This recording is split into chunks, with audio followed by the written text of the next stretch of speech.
introduction of the company's law and the trust law. Under his watch, the Owen Roberts Airfield was asphalted and upgraded. The results of these initiatives are the present-day tourism sector and the offshore banking sector of the Cayman Islands economy.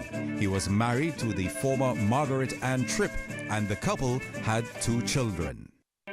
Radio Cayman's Historical Vignettes was brought to you by Rotary Central. For more than 110 years, Rotary members have used their passion, energy, and intelligence to take action on sustainable projects.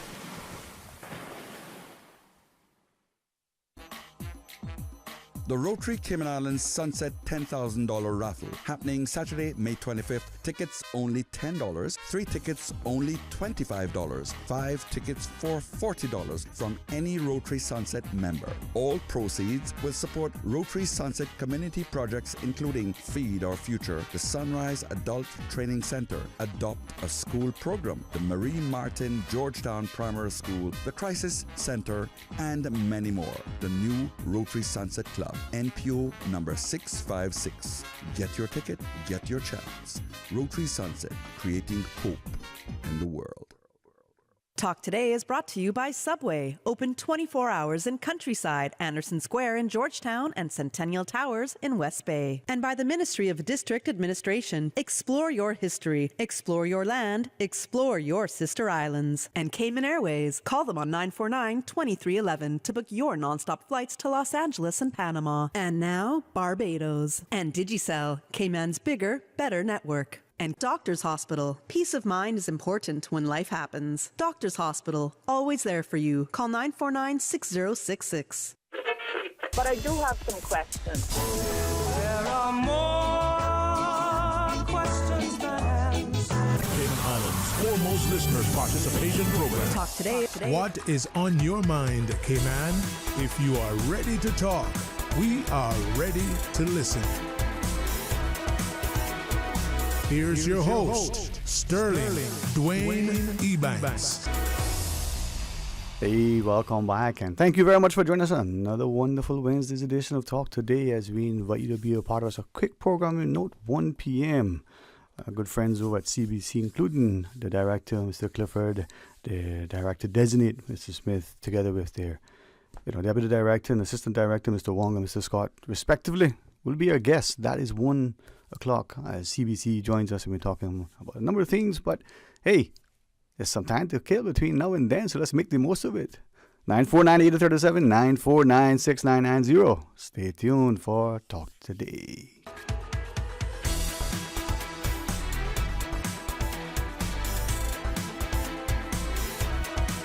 Talk Today is reminding you. Avoid any statements or comments which are abusive, derogatory, malicious, or defamatory. Do not use indecent language or make any statement that is false or misleading. Call 1-800-534-8255, 949-6990, 949-8037, or WhatsApp us on 925-3261. Email Talk Today at candw.ky. Let your voice be heard.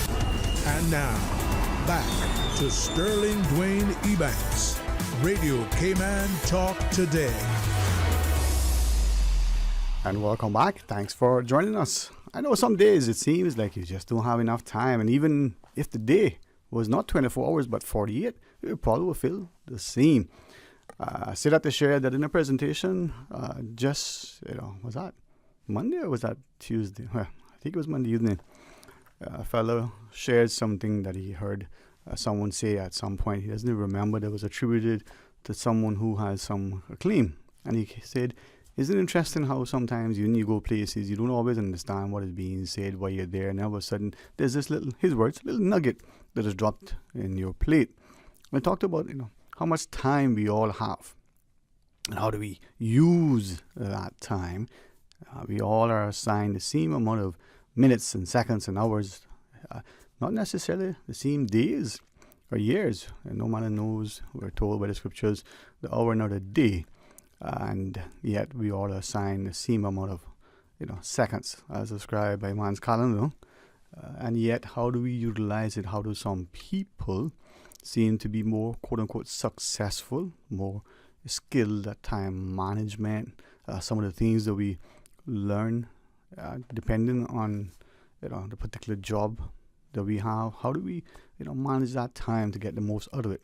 A fellow once shared that if you can be very productive in the office, whatever that's like for you, between 5 and 8, then you shouldn't have to be there between 8 and 5. Now, I don't assign the AM or the PM. You decide. But what is happening? Are we valuing and respecting time waits for no one? Are we understanding that in my context, and most of us who grew up in this country, at least in the era when we were a little bit more considerate and respectful, more resourceful and resilient, that I like the seafarer who instilled in us time. When I hear people say came on time, I know for me that means that if you arrive on time, you're late. You had to be 15 minutes, maybe as little as 10 minutes before, but usually they were there long before that appointed time. And to see it being so disparagingly used to say, oh, that's came on time. No, it's not. And I say that to share that in this presentation the other evening, the fellow said, listen, he's been here now for close to 4 decades, and judging by his heart and his hands, by the helpfulness of all that in his household have in a very, very loving, kind way contributed to many without fanfare, without any sort of sense of expectation, other than knowing that giving and getting go hand in hand, and giving to your community in a way that helps to make it better, safer, is good for all and sundry alike. Not unlike the employee who understands that the paycheck is dependent on the performance of the company. Now, the proprietors may be so greedy that they don't want to share the profits, but that aside, you give, your very best each time that you come to the table. You can't come half-hearted. You got to come, as the court say, leave it all on the field. You got to come every day, whether it's in practice or in a final. You come and you give your best. And is that what is lacking in this country? We're not giving our best. Again, the presentation the other evening, the fellow went through a number of things, and I thought it was so unfortunate that there was only a few of us there. Not because it was poorly attended, it was simply because it was, who, with the exception of one individual, who were there were the ones that were asked to be there. And he was not a political individual, at least to the best of everyone assembled after the meeting sort of deal. No benefactor to any political individual party or camp, not anyone in a great public profile, just one of those people who you see and you go, always helping. And he's suggesting that the country has lost its way. Now, the takeaway is that many of us see what's happening, but what is it that we're going to do about it? So, if the scheduled guests, according to our calendar, do not show, we're going to have open line. And I want to very consciously and very deliberately ask two things. What is it, as our PSA, as VoiceWedge, our very, very, very, very accomplished Joel Wilson shares, what's on your mind, K-Man? Well, if you're listening to us, what is on your mind? And secondly, do you have the courage to say it, to ask the question? It's not just that we're going to go into, the formal, official, declared hurricane season and all the concerns, both from the preparation, the ability that when you have resources to secure your properties and yourself, what, God forbid, if there's an impact on the country or the region or in places where you are affected because you have interests, whether it's family and the potential loss of life. But it's the summer, and our children are going to be engaged in some activity. Is it positive or productive? Is it employment? Is it further studies that are not punishing, but in fact uplifting?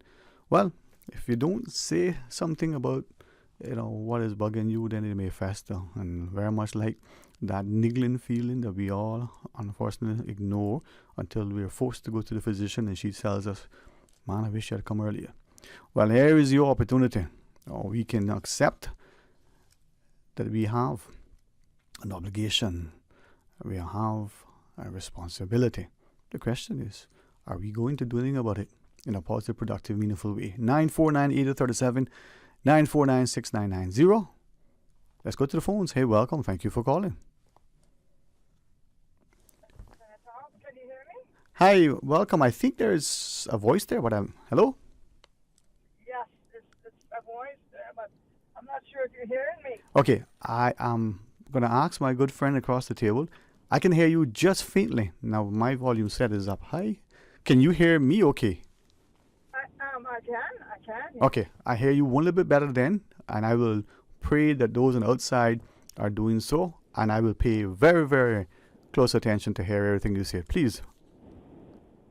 Okay, I don't have much to say anyway. Can I talk now then? Go right ahead, please. Yes. I want to say that I wanted to congratulate the committee, that's looking into the holiday, not holiday, the minimum wage committee. Uh-huh. Right, so I compliment them on coming up with an amount that I think is very, very fair, and all I want to say is go for it, MPs. Try and get it done. Okay. Well, can I ask you, if you have a second, and you can choose to reply or not, you can think about it and reply later. You can change your mind after you reply today and say, no, I want to add or say something different. That's the beautiful part of thinking and acting and engaging and being in a space where people actually want to hear.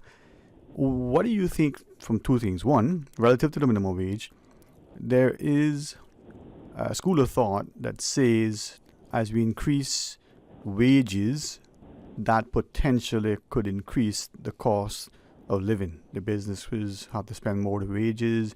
We got to pay more for the prices to pay for the wages. What is your view on that? Well, I've thought about that, and I think that they're just trying to be greedy. Uh-huh. I think that definitely everybody can afford it, and even the servers that they had so low the last time, I think they should go ahead and bring them up in line with everybody else. And if they need more, perhaps they have good service, then they'll get tips more. Okay. More tips. Right. But and take off the 15%. Oh, so you would like that to be taken off? Right, and they pay just decent wages of the $8.75. Okay. Yes. All right. What is it that you think would be a fair minimum wage? The amount they propose, do you think it should be $15, $30? I mean, what is your thought? No, I had thought of $8 actually, and I was so surprised and happy to see that they had added on 75 cents. Okay, so you think that's a fair wage then? Yes, I think so. Okay. The second question, and thank you. I really don't think that the grocery people should put up their prices. I think they're making enough. Yeah. That's just my personal opinion, but anyway. Well, there are probably many people who share your perception. Unfortunately, I don't do that work anymore, so I can't tell you, what their profit margins are like, whether it is justified. And many of us thinking, oh, they're just greedy, this company and that company. Yes, that's what I'm saying. Yeah, that is our perception, and yet, we don't know what their costs are and the reasons why the costs are such, right? So it's something that maybe we could address. Can I ask you? But we can look at their beautiful, expensive cars and their beautiful, expensive boats, and we can get an idea. Yeah. And Mom always says, right, don't put your heart high and you can reach it. So many people will, live above their means, right? And that's not meant to. That's correct. Yeah. Yes. So we like to put on. I find this in a circle of where I particularly have concern. There's some of us who believe in style, but have no substance. That's unfortunate, May I ask you one other question, if you would permit me, please? In relation to what you're sharing with minimum wage, and that is that I understand it's in the public domain in a number of different media outlets that one of the former premiers of Bermuda has voiced his disapproval for the government of Bermuda now increasing their minimum wage, and that it extends to all of the workers, whether you want a work permit or whether you're, from Bermuda or not. And he thought... That's correct. Yeah. Yes, that's fair. Right. So do you think that the minimum wage should apply to all workers, whether it's on a work permit or not, or like the former Bermuda Premier, when his view, apparently as reported, is that it should only apply to the Bermudans and not to the work permit holders in Bermuda, because that money then is going to be sent overseas. What's your view? No, I think it's still fair to be fair about it to have the same. Right. Okay. Fair is fair, right? Yeah. Okay. All right. Yeah. Well, thank you. Anything else you want to share with us? Well, I could share a lot of things, but, you know.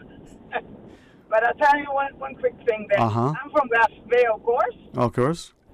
I'm not saying my name, but you probably recognize my voice anyway. But anyway, Henning Lane, you know, somebody's going to have an accident there one of these days if they don't try and make it one way and widen it both.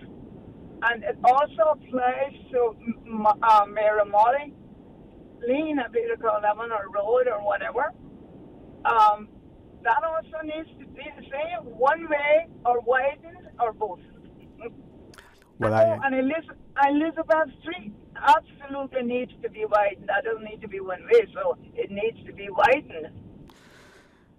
We really, as you shared that, we really need to rethink many of our roads and their access, but also how we use those roads, you know. Right. And I saw another vehicle. I'm sure it's the same vehicle. It certainly is the same type, you know, manufacturing model, but it was going so fast as it has been the last few times that I can't even see the license plate. But you know, one of those little square, rectangle-looking, you know, minivan-like things. It's actually a Suzuki APV, is what I think it is, right? But that little car has zoomed in and out the lanes of traffic. I'm almost concerned that the fella thinks he is in one of those animated films where the car can go up on two wheels and, you know, extend itself, and the wheels come up, and the chassis goes underneath and over. I mean, the way the vehicle is being driven, I'm fearful that the occupants and other road users are going to get in an accident. It's just unfortunate, man. But you're right. Yes. You're right. Maybe what I'm hearing, though, is that we should have a seat reserved for you to come into this studio and sit with us and have a chat. How about that? Bring another person. We can have a little fish tea. I can't say I want to do that, but I had started writing an email to you, and then when you said it was open, you sounded like you needed somebody to Yes. talk. So that's why I called. I appreciate you doing that. Thank you very much, you know. Okay. All right. Well, I'll talk to you again soon. Like I say, I have a couple more things, but I don't think I should take up all your time, and I'm almost aware I was going. I'm actually calling in the car. Yes, I could. Yeah. Well, thank you for taking time. Thank God for taking it there safely, and we will hear from you any and every time that you wish to share. All right. Okay. Oh, by the way, what is your email address? You know, that's a good question. I know Miss Norma set up one that I need to access more frequently, and tell you what, do me a favor. Give Mr. Paul your number and I can reach out to you. But take this, the WhatsApp number is much, much, much more accessible and much faster to get to. 925-3261. But if you would be kind, if you don't mind me asking you. 925 what's that? 3261 is our WhatsApp number. Send me your contact details and I can send you all the other information. How about that? Okay. All right, 925-3261. All right. Okay. Thank you so much. Thank you. All right. Okay. Have a good afternoon. You know, and when you listen to the integrity of the caller, the passion, the enthusiasm, the willingness, hopefully we'll be as inspired and as encouraged and as courageous as she is. And that is what I was asking earlier. You guys, you know, we make this place what it is. It's a great place, and we make it better because of who we are. But we also can make it worse because of what we do and what we don't do. Well, let's quickly pause and take that break. And when we return, more Talk Today. At Doctors Hospital, we know life happens, and usually when you least expect it. So when unexpected medical issues arise, you need quality care close to home. Located in the heart of Georgetown, our accomplished team of physicians and medical staff treat minor urgent conditions such as migraines, chest and abdominal pain, shortness of breath, burns, broken bones, open wounds, and more. 24 hours, 7 days a week with no appointment necessary. Peace of mind is important when life happens. At Doctors Hospital, we're always here just for you. Need to speak to someone? Call 949-6066. CUC Advisory. Customers are advised of a scheduled outage on Thursday, May 16th between 10 a.m. and 12 noon for sections of Prospect Drive in Prospect and a number of side roads. For more information, please contact CUC's customer service team at 949-5200 or email service@cuc.ky or visit their website at www.cuc-kman.com. There you go, sir. Thanks for choosing JN Money Transfer. Boy, thanks to JN Money Transfer, I can stay right here in Cayman and pay mama bills back home in Jamaica. Her water, light, phone, and other bills never late. Every month I pay everything in one place. Make payments to over 30 companies in Jamaica through JN Money Transfer. Fast, affordable, convenient. Call 1-800-744-1163 for details. Now, more than ever, supporting your immune system is crucial to helping your body fight off illnesses like the common cold, the flu, and COVID-19. At ValueMed Pharmacy on Walkers Road and in Buttontown, we carry all the essential vitamins and minerals to help support your immune system and improve your overall health. Some of our top immunity support picks are vitamin C, vitamin D, zinc, elderberry, and quercetin, or the popular 7-in-1 immunity support. Our pharmacists are always on hand to help guide you and answer any questions. Visit ValueMed Pharmacy on Walkers Road or Buttontown. Live happy, live healthy with ValueMed Pharmacy.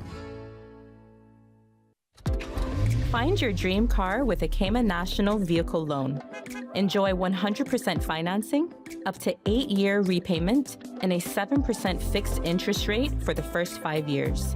For eco-friendly cars, we'll waive your commitment fee.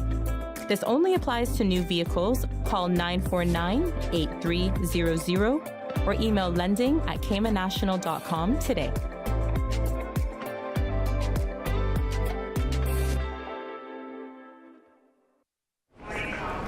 You know who this is? That same old girl that went to Hollywood and Panama? Well, guess what? The fun ain't done yet. Because this year, I'm going to country concerts in Denver. I got kick up my heels in Times Square. I got keep living the dream with Cayman Airways.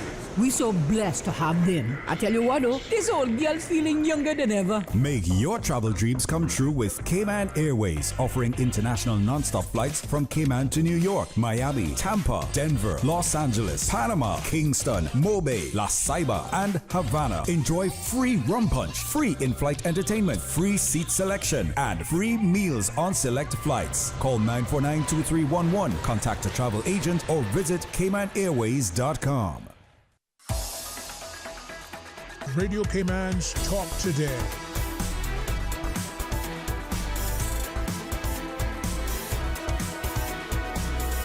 What is on your mind, Cayman?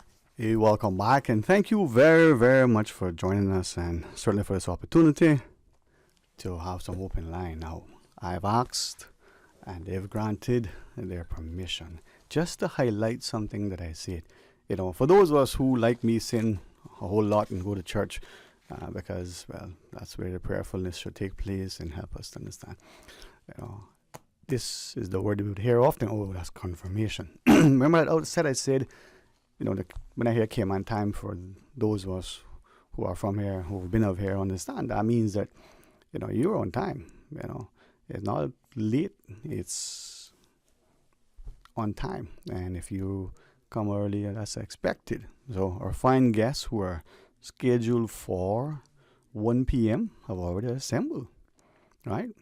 So confirmation, but also a healthy sense of respect for who we are as a people. And I'm just honored to know that we do have, you know, that sort of mindset that has been inculcated in us, has been the example set by your parents and their parents. And it's not just the seafarers who understand that when the port, time is X and the ship is about to leave, well, you're there to leave on time and you have come to be prepared, so you got everything. My father would say, if your shift starts at 7, that doesn't mean you show up at 7. You need to show up and how much time you need to get your tools ready, to get yourself organized so that, when the whistle, the bell blows at 7, that you actually start work. You've started work, maybe half an hour, 15 minutes, maybe an hour before. It just depends on how much time you need. But you don't waltz in, 7 o'clock or 1 minute to or 1 minute past or half an hour later. And that is what it is now. I say that, and I thank the fine gentleman for confirming just what I said. I can honestly tell you that they didn't know, more than likely that's why I said prior, because they were on their way here when I said it. But what is interesting is it's still a part of us. Now, like so many things that are happening in the society, we're becoming a little bit too casual with it. We're allowing a lot of the things that were the cultural norms to be displaced, disparaged, disrespected, but that's on us. The late Mr. Rupert, a gentleman that we hold in high regard still, I always shared that when he see the dumping nut barkers, it would bother him, not because he would be up there with others and cleaning up, end of the day and every day. It didn't have to be Earth Day, because every day was in his mind. But the fact that you grew up in a space where your parents instilled in you try to do the same in your children, that cleanliness is indeed next to godliness.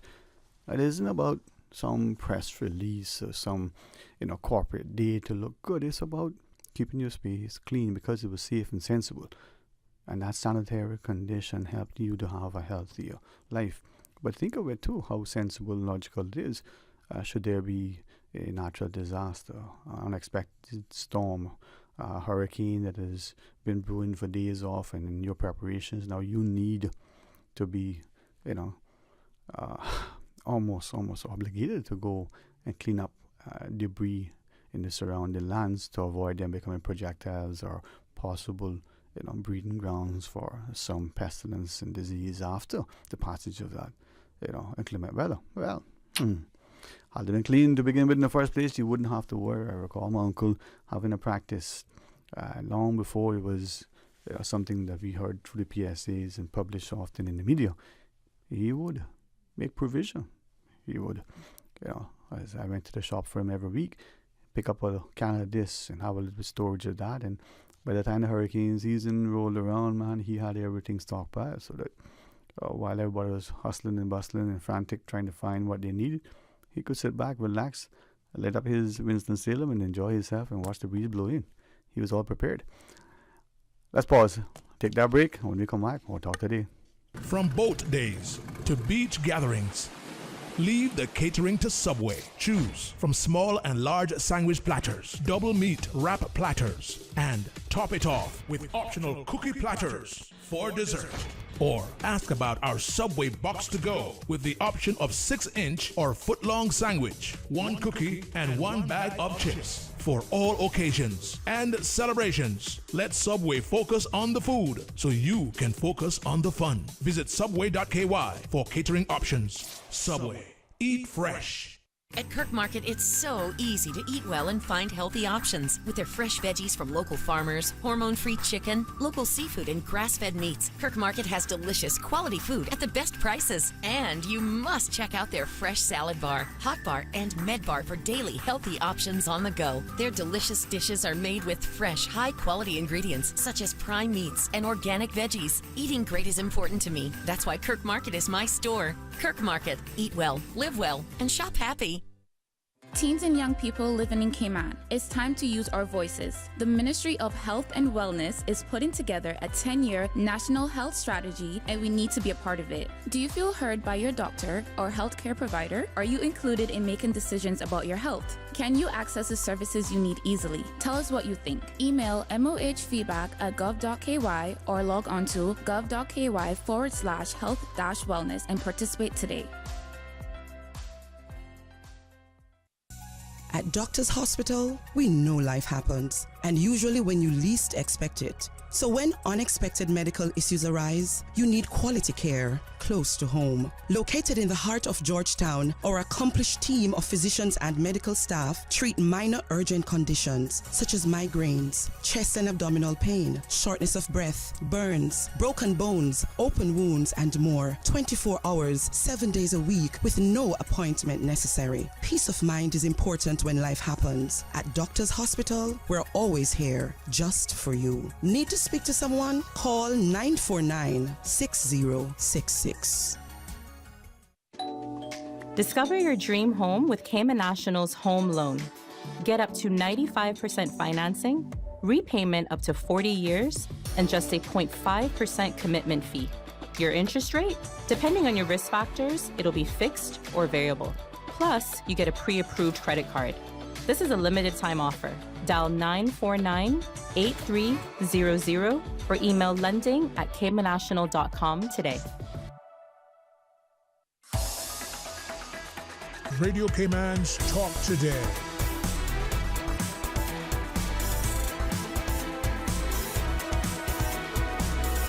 What is on your mind, Cayman?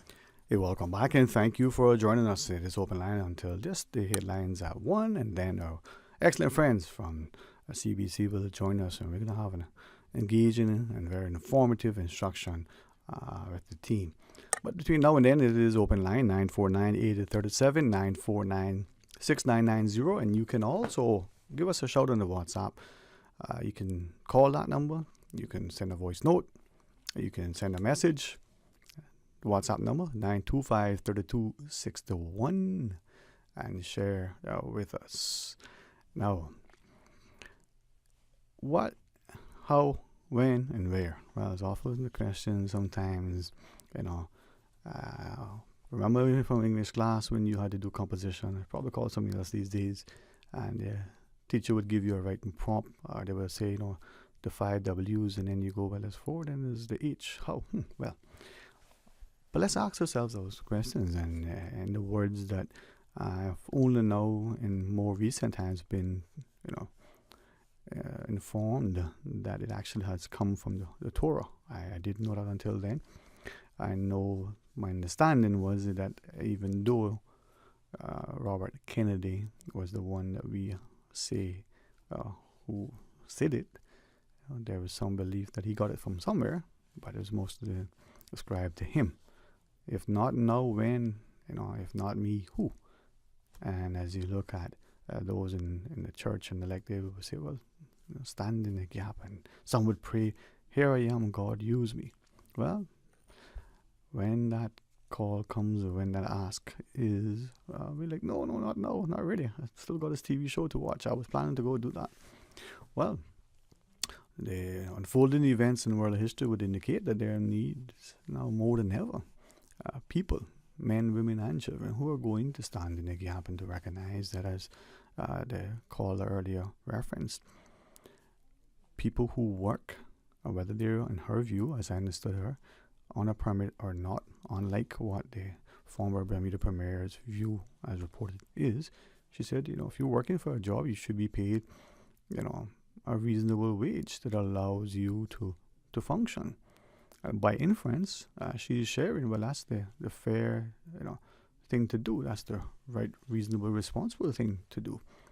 Now, if we take and extrapolate further, what happens if you have 2 individuals in an organization, one on a work permit and one who isn't, and their job is to take the widget every day and pick the widget up, and they move it from point A to point B?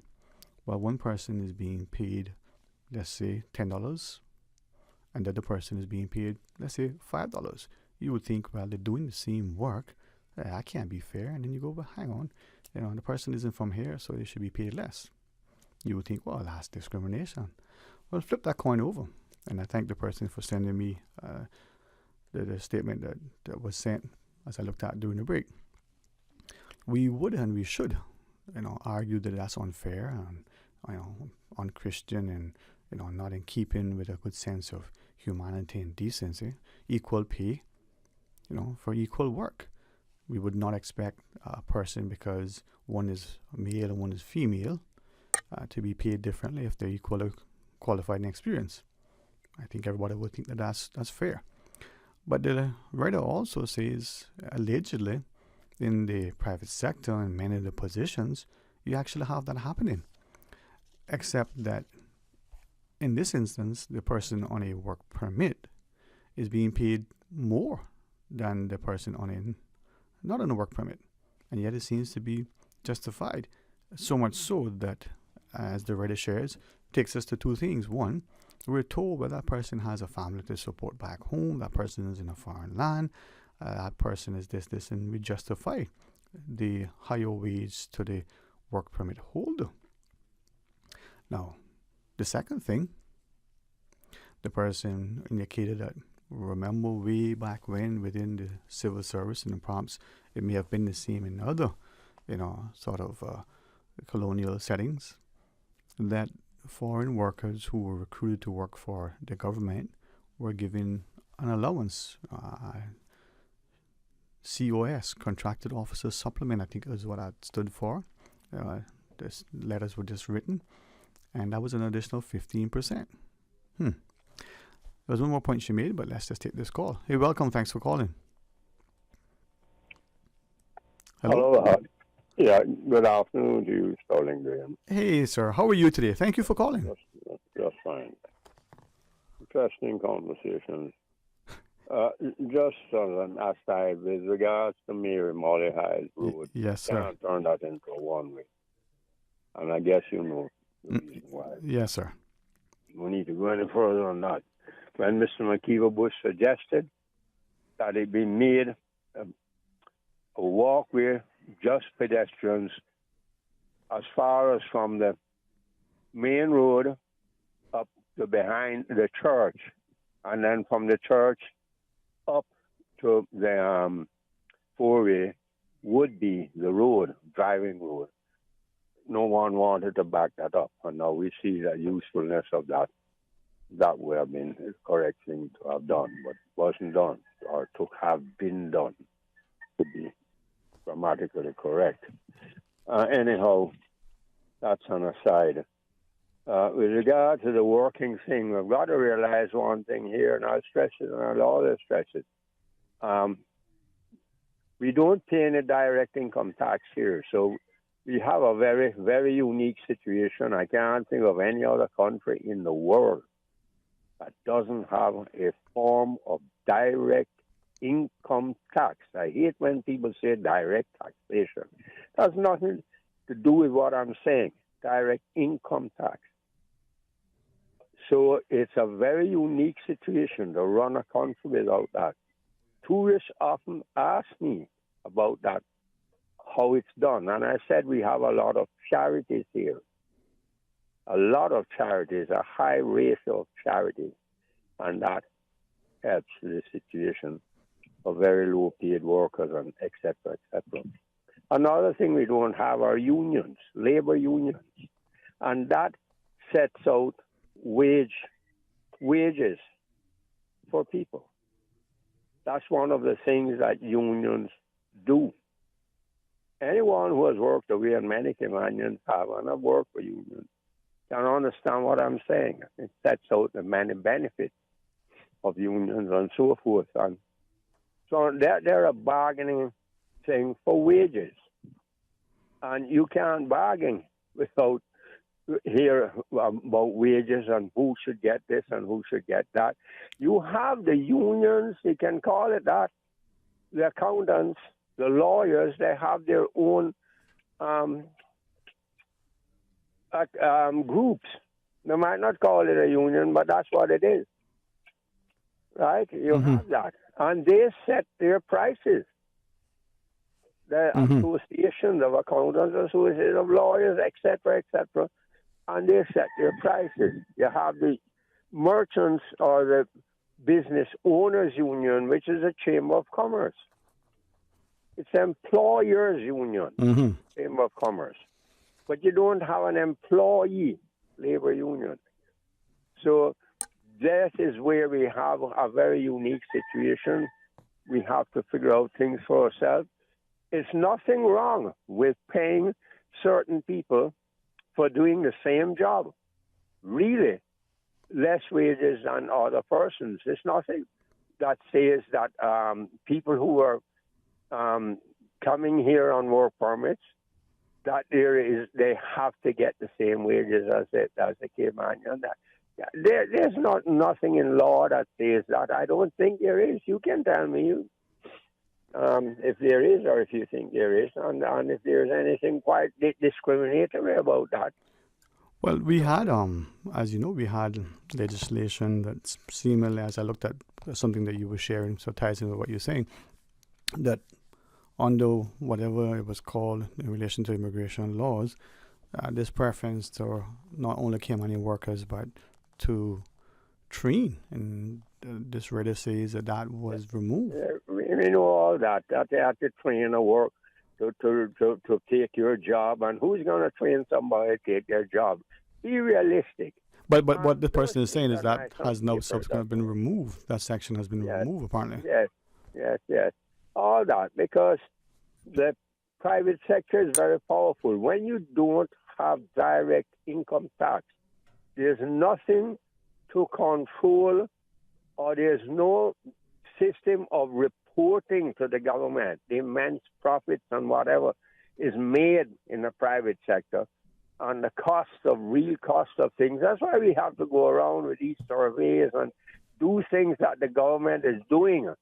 Cost of living and so forth survey, and what this costs and what.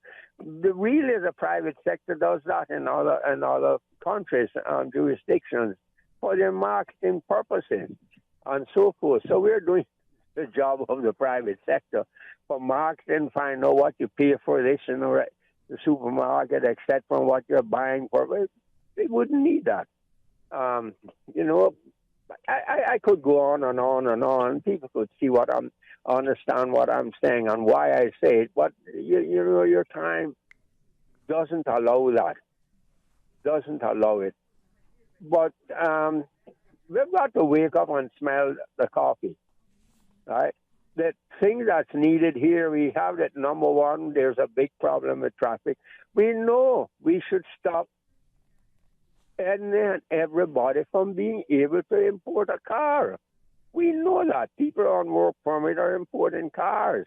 That should never be. I've said it from the beginning, and I always say it, and they're importing them for sale too. They're not doing anything criminal. But my point is, this should not be. The only people who can stop that are our elected representatives of Parliament. They're the ones who can stop it. They're the ones. It's not done in other countries. So, you can't just continue that everybody can import a car. There are enough cars here for people to buy. There are enough cars, used cars in good shape, very, very almost new cars and so forth every day. We know that. So, we don't need to, but our dependency on that duty, because we have no direct income tax. We're not taxing all these big boys who are earning millions of dollars a year. We're not taxing them. Where they came from, they paid income tax. Trust me, they did it. And that is a huge shortfall. Check any of the other colonies or anywhere else you want to call us, British Crown, Colony, Crown Territory. Check it.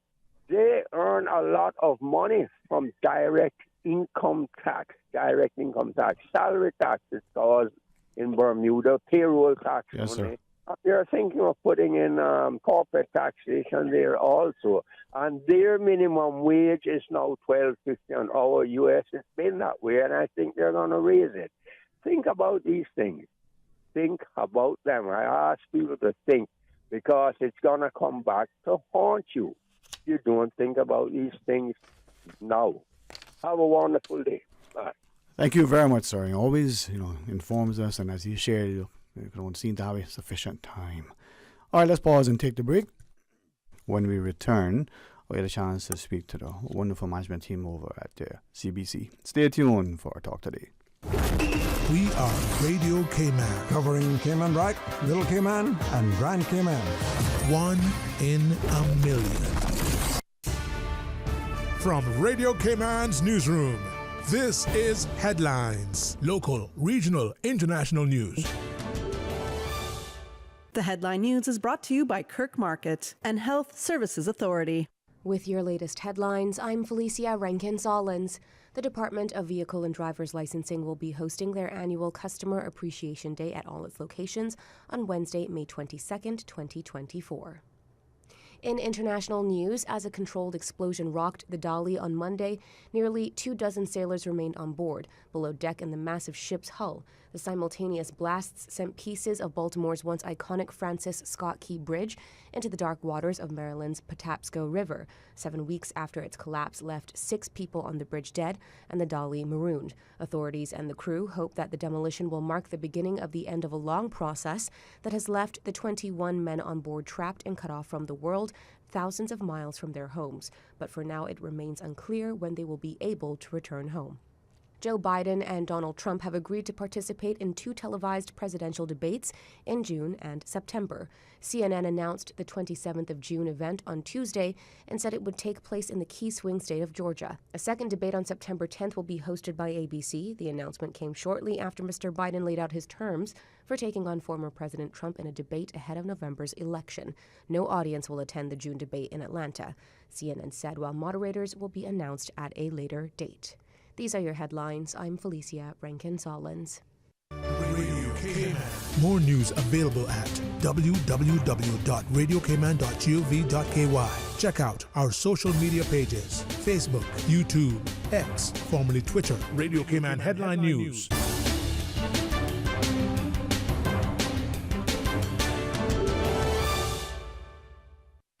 When you have a sports or fitness-related injury, trust the expertise of the HSA's Sports and Exercise Medicine Clinic to get you back in the game. Our internationally trained and certified physicians specialize in sports traumatology, sports medicine, pain management, and orthopedic surgery. For treatment of common injuries such as tendonitis, arthritis, tennis elbow, rotator cuff, or knee tears, schedule a consultation with the Sports and Exercise Medicine Clinic at Smith Road Medical Center by calling 949-8600 or visit hsa.ky for more information. At Kirk Market, it's so easy to eat well and find healthy options. With their fresh veggies from local farmers, hormone-free chicken, local seafood, and grass-fed meats, Kirk Market has delicious, quality food at the best prices. And you must check out their fresh salad bar, hot bar, and med bar for daily healthy options on the go. Their delicious dishes are made with fresh, high-quality ingredients such as prime meats and organic veggies. Eating great is important to me. That's why Kirk Market is my store. Kirk Market. Eat well, live well, and shop happy.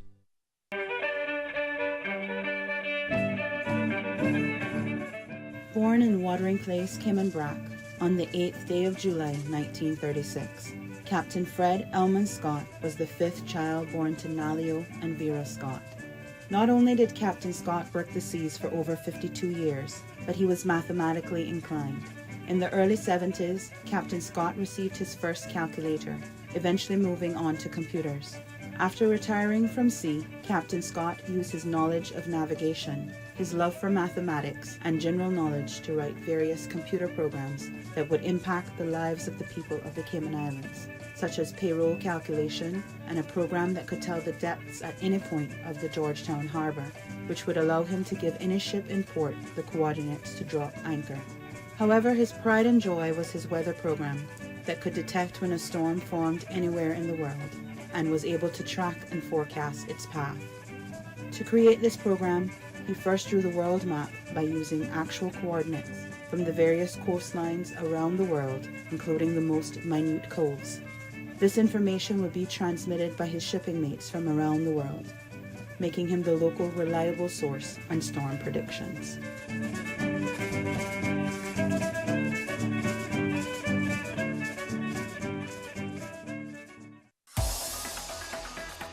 Radio Cayman's Talk Today.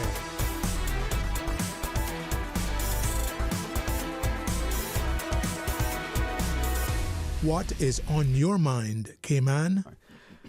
Hey, welcome back, and thanks very much for joining us. And for me, it's an honor to not only sit amongst these knights at the table, but to be reminded that the public service that we have is able to serve by individuals who are committed to time through their professionalism, competence, and the like, shows us that we are in good hands. And gents, if I can say publicly, sometimes men get a bad rap. and men who are fathers even so. So thank you all. Early happy Father's Day if I don't get to see you assembled again. But thank you for being the starburst that you are. Very much proud of you, sir.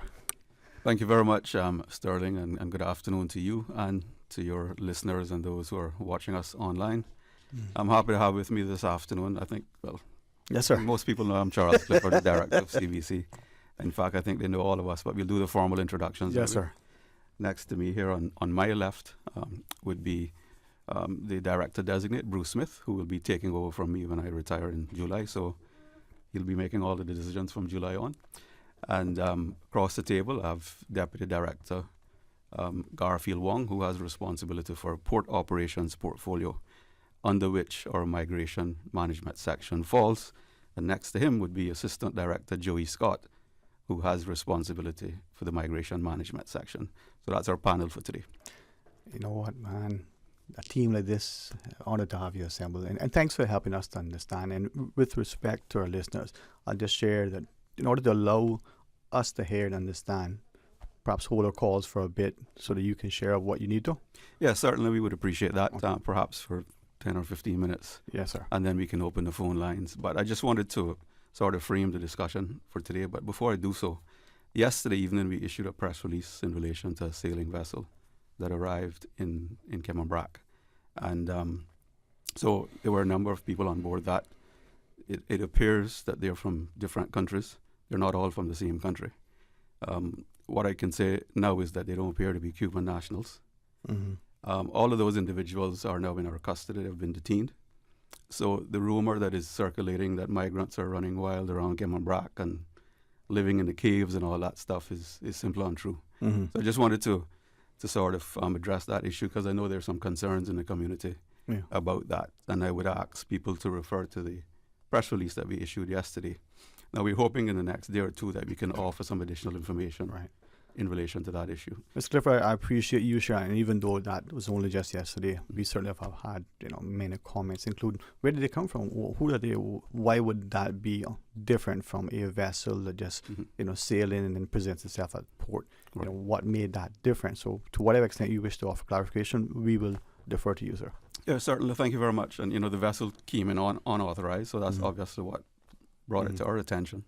And while individuals may claim that they're from particular countries, we have to do an investigation to verify and establish that. So I can't say much more about the situation at this point. Right. But we're hoping that within the next day or two, we'll be able to provide some additional information. But suffice it to say, I think at this stage that they're all detained in Cayman Brac, and some of them will be transferred over to Grand Cayman fairly shortly. Okay. Not to belabor the issue, nor to even speak to that particular issue any further, but just for clarity, a vessel that comes into our shores, there's a procedure that vessel should go through.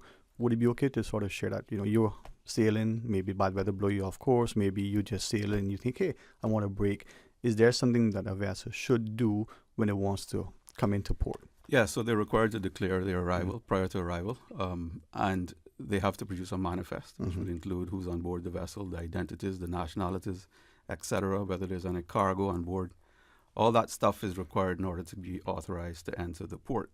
That wasn't done in this case. The vessel didn't actually enter the designated port. And, under those circumstances, it's an unauthorized entry into our country. And at least 2 individuals had disembarked the vessel when they were intercepted. And so we had to deal with that, and that's where we are at the moment.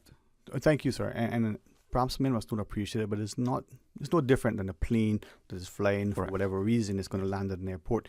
It needs to make the airport, hey, we may have some issue on board. We need to land. They just can't pop in and drop down and get out. Same with the boats.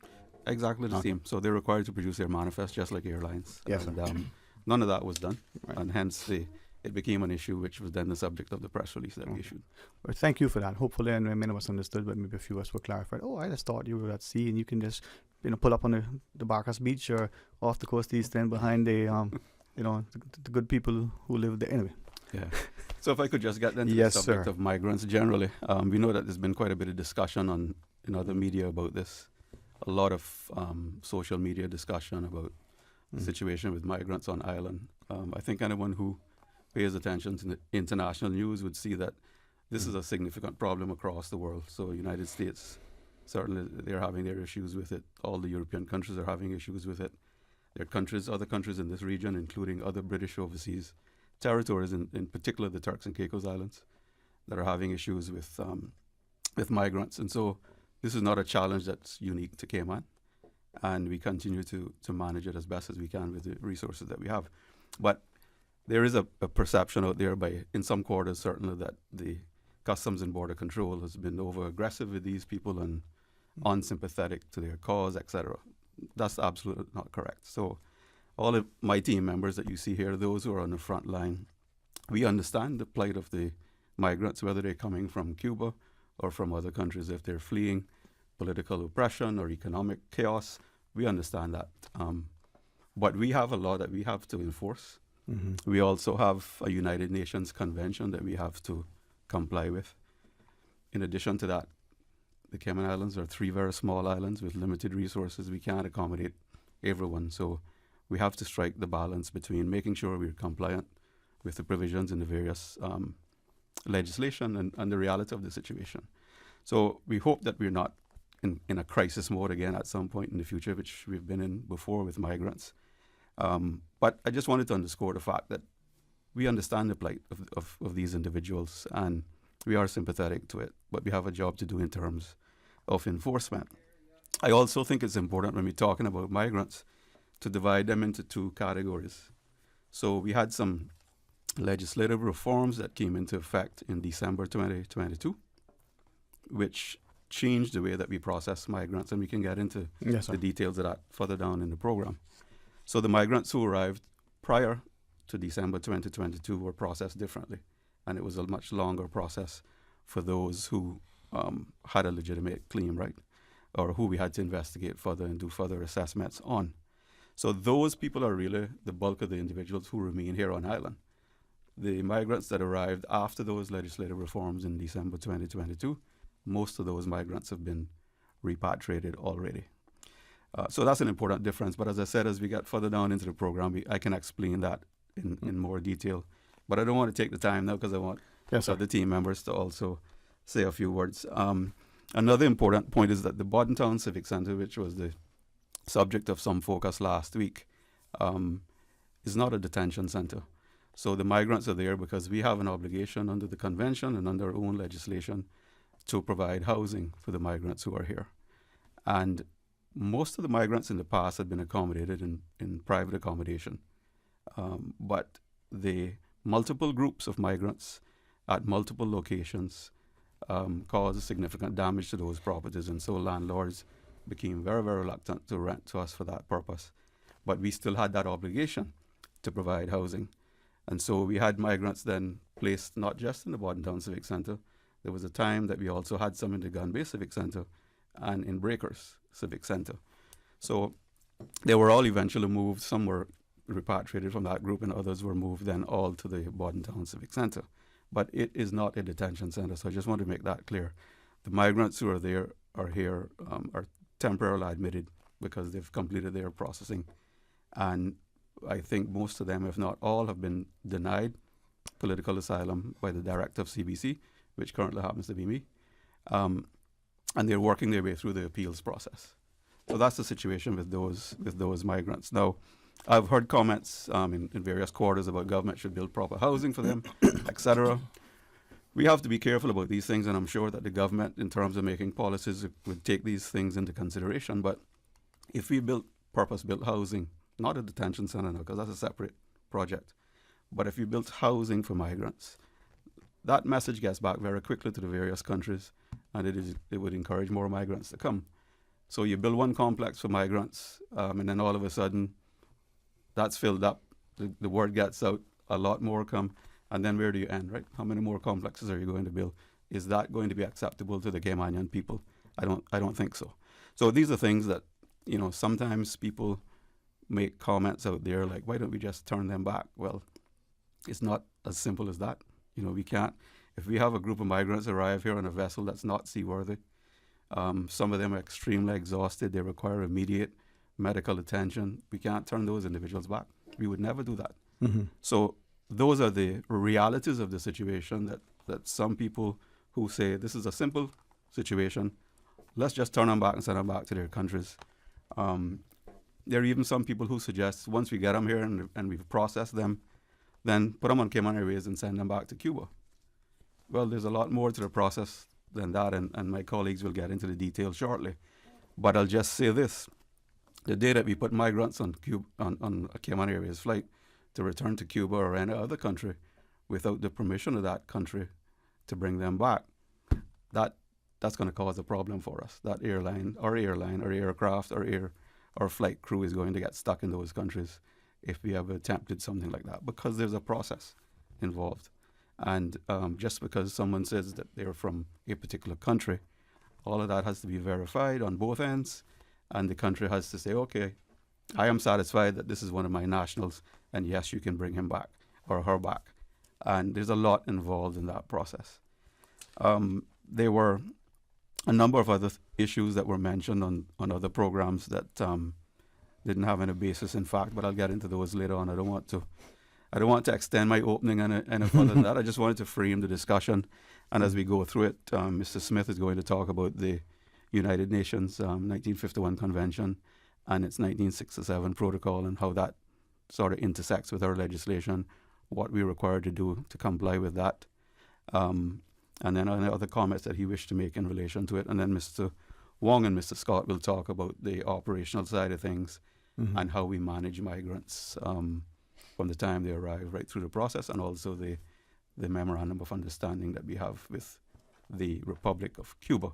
So with those few words, I will hand over now to Mr. Smith, unless you have questions about what I've said. No, sir. I would be honored for Mr. Smith to join us. Thank you, Director, and thank you, Mr. Ebanks, for having us. I think it's very important that we don't sugarcoat this situation, that it is a simple process to manage. It is not a simple process to manage, and it's not one size fits all. There is international obligations that we have to confirm with and to refer to. Director Clifford mentioned the United Nations 1951 Convention and the 1967 Protocols that provides international protection for refugees and established refugee status. But there's also some complexities in relation to when one becomes a refugee as opposed to something else. And I had intended this afternoon to, in addition to this overview, to provide some feedback on the terms that we use. And there's probably about 6 terms that you'll probably hear interchangeably in this discussion, as well as you may not. But I think at the end or at some point I'll share those terms. So the 1951 Convention and the 1967 Protocol relating to the status of refugees, we have under Section 111 of the CBC Act, we have to make reference to that. The director, in making a decision as to whether or not one qualifies for the grant of asylum, he has to make reference to that. It is very important to understand that we don't wing this. We don't go off on a frolic of our own to come to these decisions. There's all sorts of things, and the handbook, and of course this handbook, in terms of transparency, is available online on open source, right?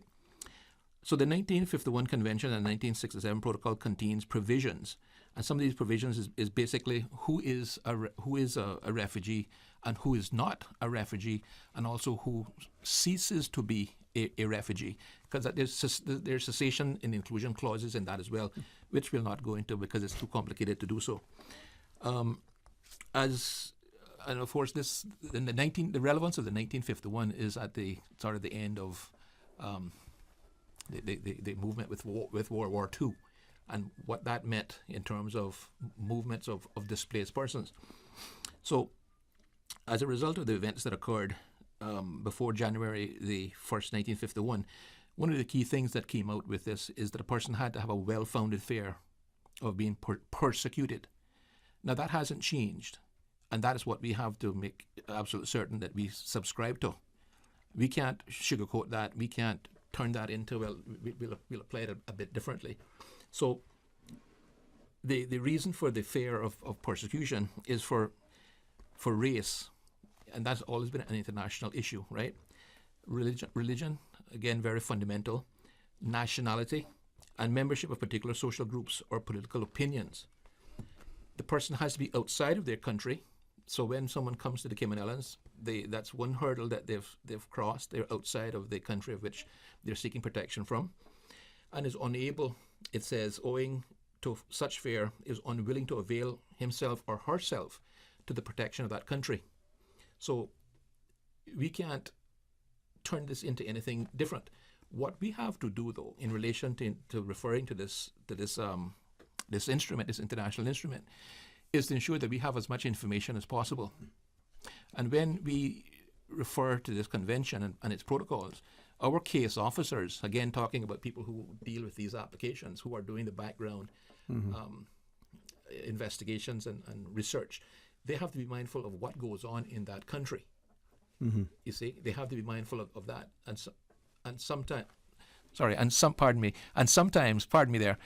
sometimes that can become quite difficult. Again, I say this is a very complex situation. It's not easy to deal with. So that's just a basic intro to the convention and the protocols. It can be found, and we have a handbook that we can. I don't know. Can we leave that with him, or certainly show you what it's all about? I memorize it. And it's not something that we expect people to fully understand. So we have to ensure that we follow that, and I think that should be the 2019 version. If not, I don't know. Is that the 2019 version? December 2011, Geneva reissued in 2011. So the 2019 is the latest version then. But so it's basically the same. That's right. They keep refreshing this to ensure that it stays sort of current with today's unique situations when it comes to movement of people.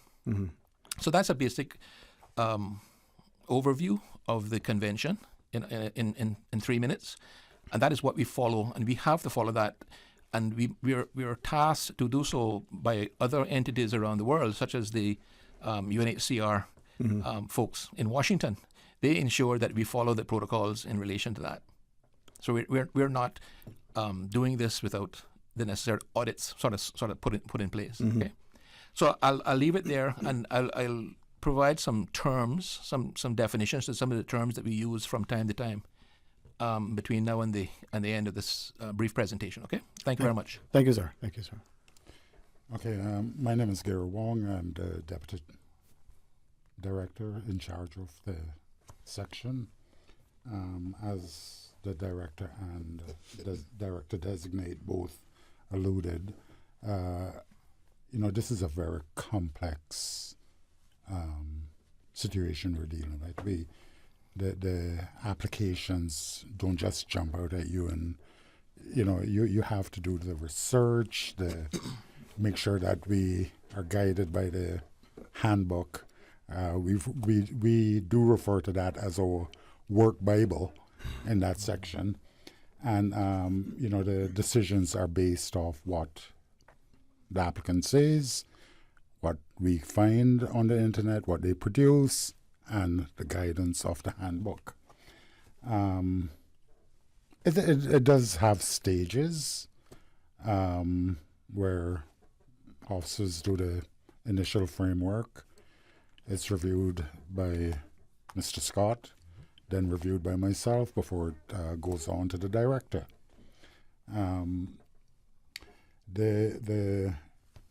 I guess you would know that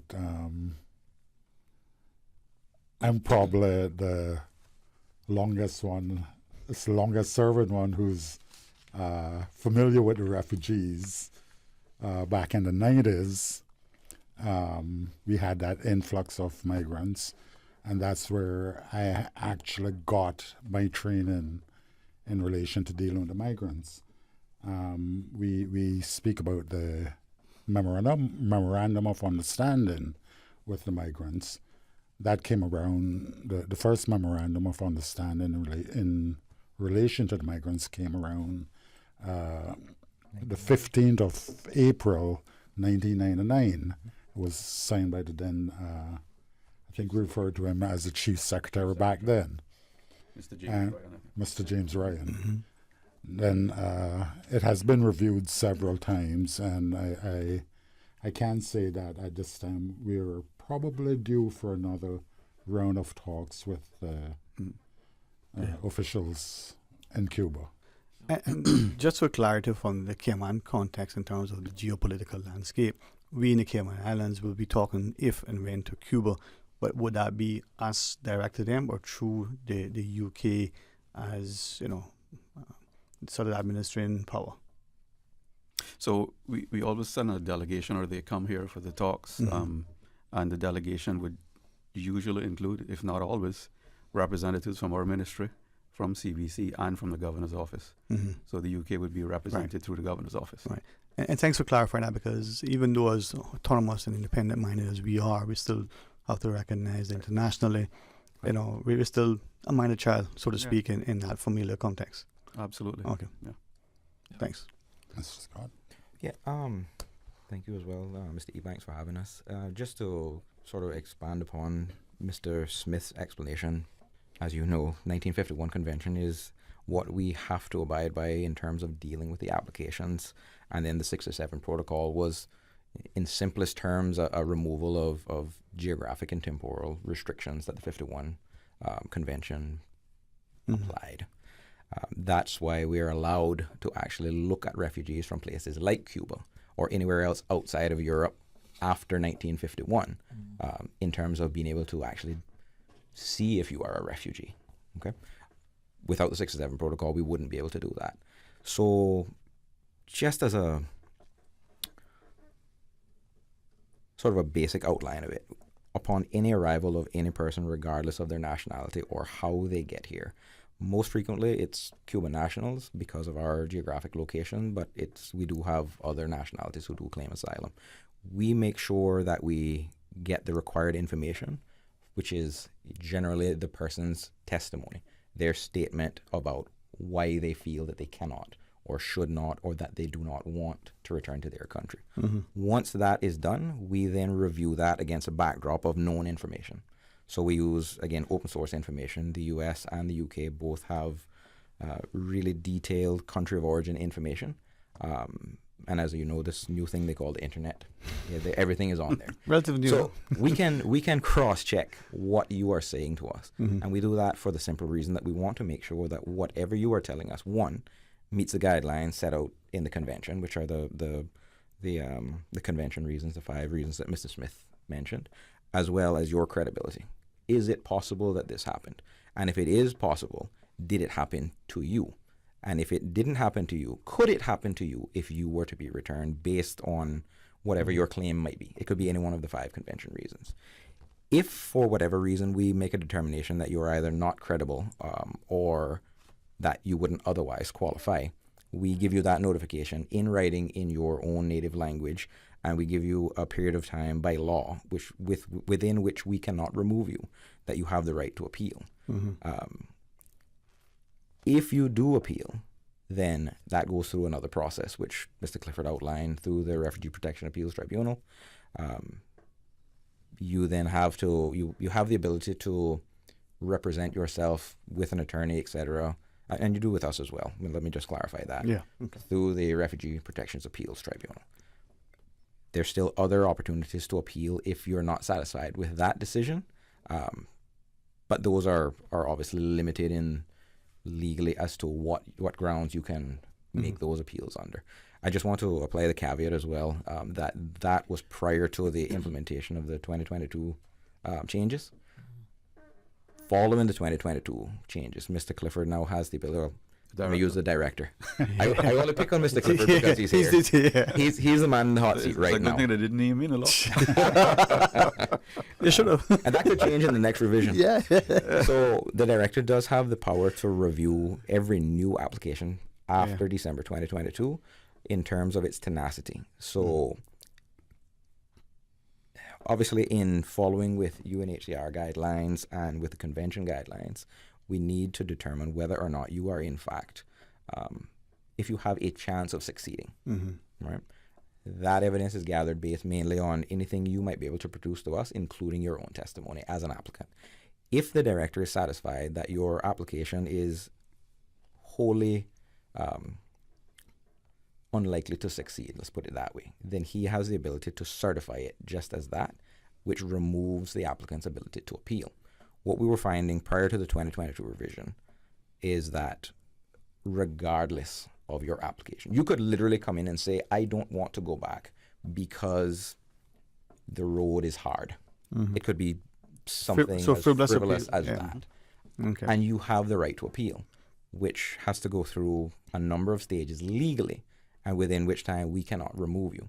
So it opened up the door to many hundreds of frivolous applications. By the way, I think we're down from 400 plus appeals to I think we have, I can give you I'll just give you a moment. Let me tell you what they are. And as we speak to... There are 45 appeals pending right now. Okay. So we still have quite a high number, but we are working those down. Yes, sir. Okay. You were going to say something? No, I was just going to fill the time. But if I may then ask, sure. Like, continue. There are, at some point, want to ask allegations in the community that there are members, Cuban nationals in particular, have alleged that they've been here 10 plus years, waiting for the appeal and so on, and maybe the time frame as to how many have been here while they're here on appeal. Mm-hmm. What sort of restrictions, if any, relative to their movements, employment, education, healthcare, housing, Well, I can say this. There's no restrictions on movement for any person who is currently on temporary admission, mm-hmm. and we only have the 4 persons who came in yesterday morning in detention. Mm-hmm. I can say that their applications have been completed and will be with the director as soon as we have the translations done, likely today or tomorrow. Mrs. Scott, just explain the temporary admission, please. Temporary admission is a thank you, Mrs. Smith, is a form of legalization in the islands within which a person who does not have the ability to land, that again is a legal term, mm-hmm. They're allowed to not be in custody and to be free within the islands, mm-hmm.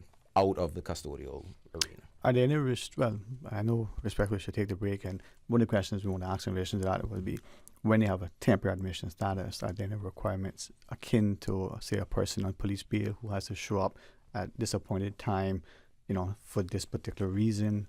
Yes. Temporary admissions, are there any kind of criteria in relation to that? It's very similar to police bail in actual fact, other than that you have not necessarily committed a criminal offense to find yourself in that position.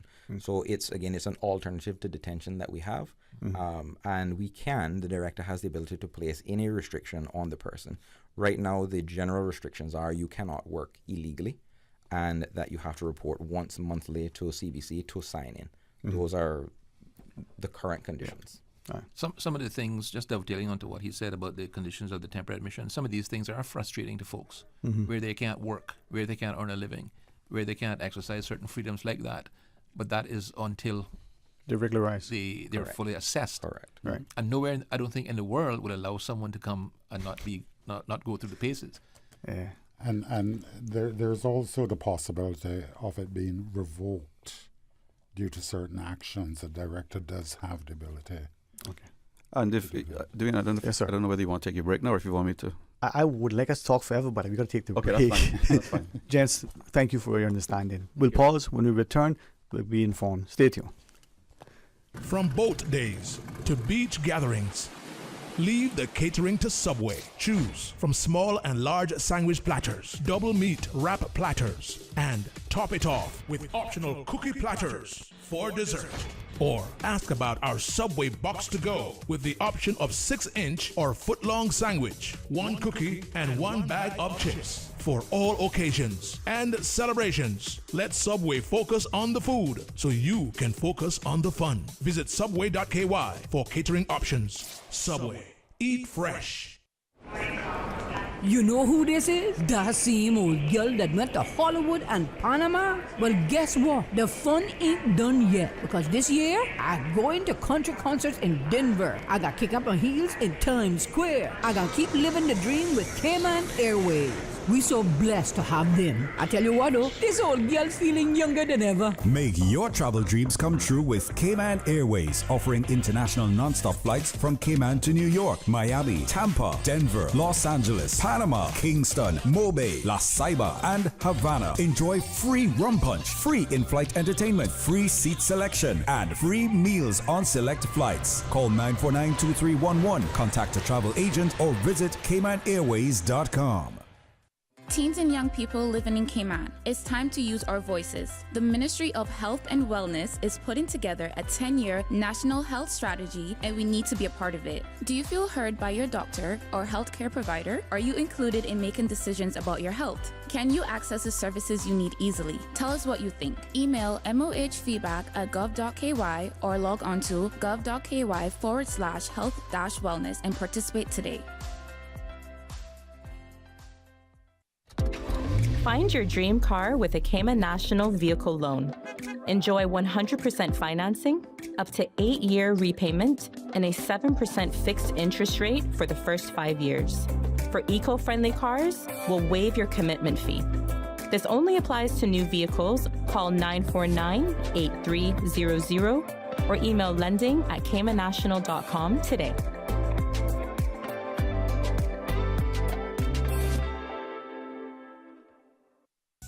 At Doctors Hospital, we know life happens, and usually when you least expect it. So when unexpected medical issues arise, you need quality care close to home. Located in the heart of Georgetown, our accomplished team of physicians and medical staff treat minor urgent conditions such as migraines, chest and abdominal pain, shortness of breath, burns, broken bones, open wounds, and more. 24 hours, 7 days a week with no appointment necessary. Peace of mind is important when life happens. At Doctors Hospital, we're always here just for you. Need to speak to someone? Call 949-6066. Cybercrime happens online or through the technology we use every day. Anyone can be a victim of cybercrime, whether you are a young person being bullied or harassed online, or an older person or business who's been scammed out of money or personal data. Cybercrime is an issue that touches all of us. The Cayman Islands government has therefore created an online resource to help keep you cyber safe in an ever-changing world. In online situations, it is better to be cyber safe than sorry. Learn now to protect yourself against cybercrime. Visit gov.ky/cybersafe. Radio Cayman's Talk Today.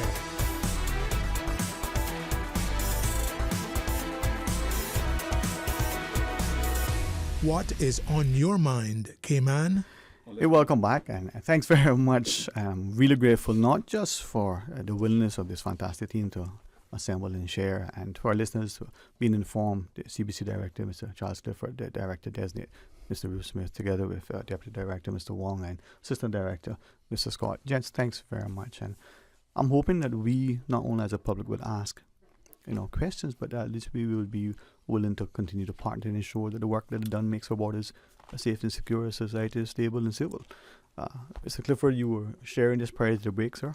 Yeah, thank you very much, Dwayne. Yeah, so just sort of following on from where Assistant Director Scott left off, and he made reference to the amendments to the law that I also referenced in my opening. I wanted to expand on that just a little before we open up for questions or calls from the audience. So Section 111, subsection 4 of the Customs and Border Control Act allows the Director, in considering the applications for asylum, take everything into consideration in terms of what evidence we have before us. And if the determination is that the application is clearly without substance, then the Director can certify that application as clearly unfounded.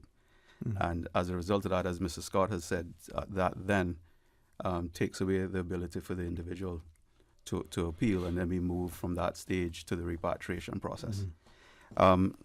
So I just wanted to underscore that point, because I think that's an important point in terms of what was changed in terms of the legislation in December 2022.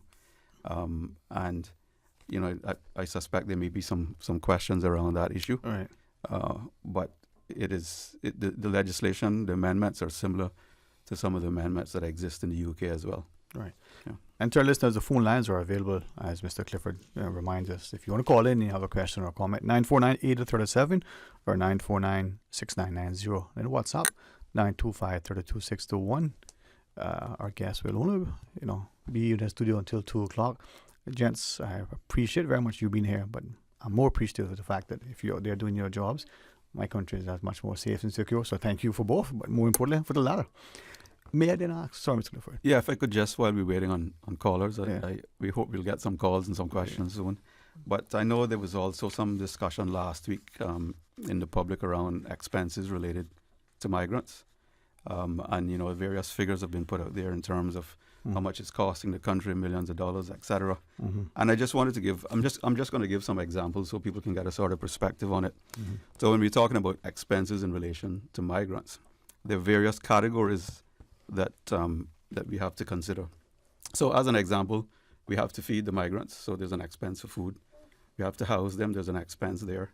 We have security expenses, we have medical expenses because they require medical treatment, etc. There's damages that's been caused to various properties, which I mentioned earlier. There are expenses associated with that. There are repatriation costs, overtime payments to officers who work really long hours to help us manage that. So I'm not going to, because I realize you might have someone. 2 calls, sir. Yes, sir. So rather than going through more detail here, we'll allow the callers to ask questions. But we have the breakdown here on an annual basis in terms of what each one of those items cost. And as you enumerate those costs, I certainly would like us to get a sum total so that we understand that's being borne by the taxpayer. By us. I can just give you the sort of bottom line for each one. So in 2022, it was 2.4 million. In 2023, 2.6 million. And so far, year to date, 424,000.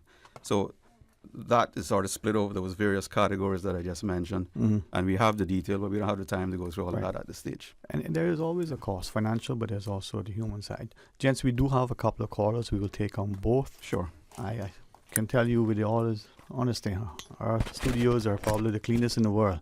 So down the headsets as we go to the phones. Welcome. Thank you for calling. Hi, good afternoon, Ernest. And to you, my friend. Afternoon. Good. I'm glad that you're bringing up your cleaning crew there. Listen, I can say this publicly. They do a great job, but I know that they're following on from the example set by both Miss Norma and Miss Paulette, because, boy, this studio was one of the reasons, why I took the job. I never saw a cleaner place to work for in my life. Huh? They should move you up on the next scale for that little plug. They will. Good afternoon to Mr. Clifford, the director of CBC, Airtel, Mr. Smith, I think Wong, and I believe there's Mr. Scott. Yes, sir. Good afternoon to you, sir. Good afternoon. Good afternoon. Good afternoon, sir. Very, very interesting information and very good information that we're receiving in relation to our migrants and the processing of our migrants. And I guess my questions are generally around them, but they're with a little broader scope. And I have 4 of them, and they'll be quick, and then I'll get off so you can listen. So I'll do them quickly in succession. Well, one of them is not a question. One is to say, your predecessor, Mr. Clifford, did a very good job at keeping what was then the Customs Department very Caymanian, and you are one of those agencies that I hold in high esteem because of that. You guys, everybody else seems to not find Caymanians, but our fire department, and it seems like the CBC are doing really great job at finding those Caymanians that everybody else can't find. So kudos there, unless that has changed and out of sight as a Caymanian to another. I'm grateful that our CBC are in the hands of fellow Caymanians. My first question is in relation to your resources, and you actually touched on it, but I'd made a note of it before. For some time now, it was in relation to your resources for, I suppose, the department in general. I think you were referencing your limitations surrounding processing and otherwise based on resources. But I was thinking more broadly in terms of the fact that the CBC is responsible for our borders. And we know the issues that the Royal Cayman Islands Police Service is having relevant to not just migrants, but illegals and those who are purposely wanting to break the law versus drifting on some boat, maybe with the intentions of getting here, but bringing in guns and otherwise. And if that's part of your remit, then could you speak to why we don't have enough resources in terms of things like boats and stuff? Or is that arm of your of your responsibility handled with, for example, what is it called, our Coast Guard? Our Coast Guard and other things? Is that what you kind of doing? So I can just respond, if you don't mind, as you ask each question. Well, it's up to you, because the other ones may be a little bit lengthy, but sure, go ahead. So let me just respond to that one. Just to say that while we work very, very closely with our Coast Guard and the Royal Cayman Islands Police Service, and we do many, many joint operations together, the Customs and Border Control Service is responsible for control of individuals, people, and goods coming into our country at our various control points. When people come into our country legally, whether they're seeking asylum or otherwise, then they become our responsibility in terms of investigating. But we don't have a responsibility, as an example, we don't have direct responsibility for patrolling our coastline. That's a responsibility of the Coast Guard, and the Coast Guard falls under the Commissioner of Police, the Office of the Commissioner of Police. Yeah. And let me just say that most agencies, including ours, there are going to be times when we don't have enough resources because we're at a crisis point, as an example, with respect to migrants, or there may be some other crisis. We can't really staff up all of our agencies to deal with a crisis all the time, because we hope that we're not always in crisis in terms of various events. So when we have to deal with a crisis, such as when we had over 400 migrants here in 2022, 2023, then it required a number of government agencies to come together, join hands, work in concert to manage the situation. So I'm saying all of that to say that I'm not going to sit here and tell you that we couldn't do with additional resources. I think we're managing the situation as best as we can with what we have. And we recognize that there are demands and needs in other areas, and the government has limited resources. So we're satisfied that we're doing what we can with the resources that we have.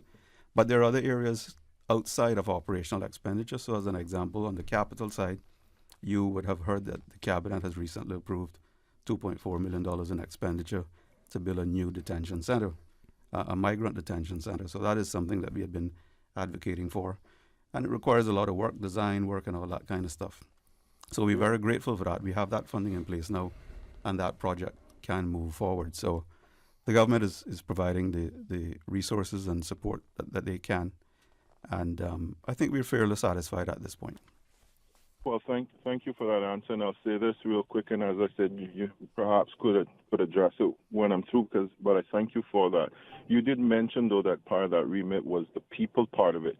And so 2 men, 3 men, 4 men coming on a canoe from somewhere else are people.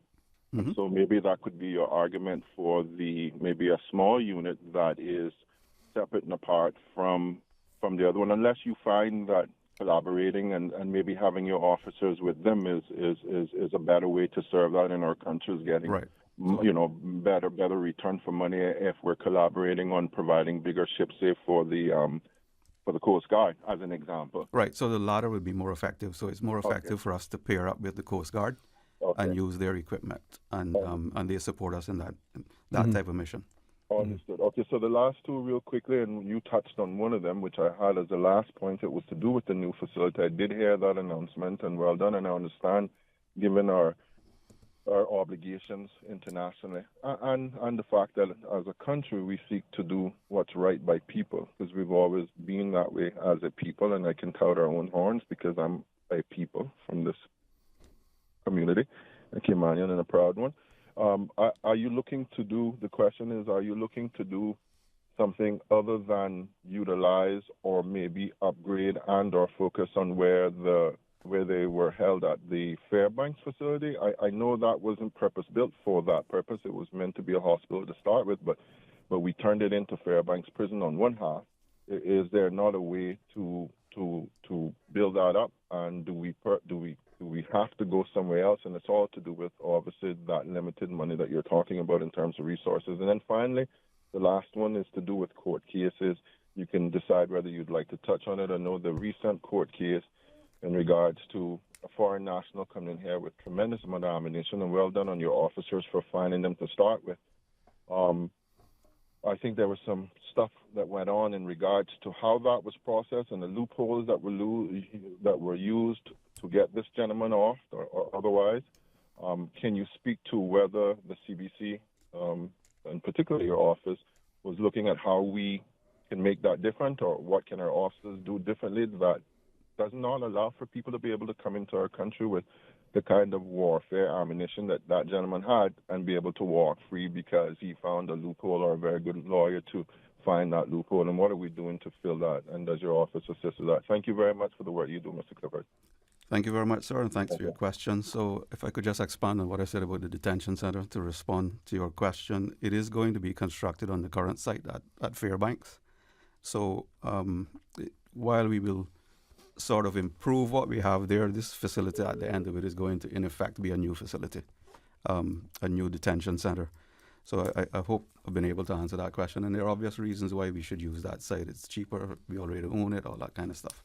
So we're going to use that site, and that site is already zoned for that purpose.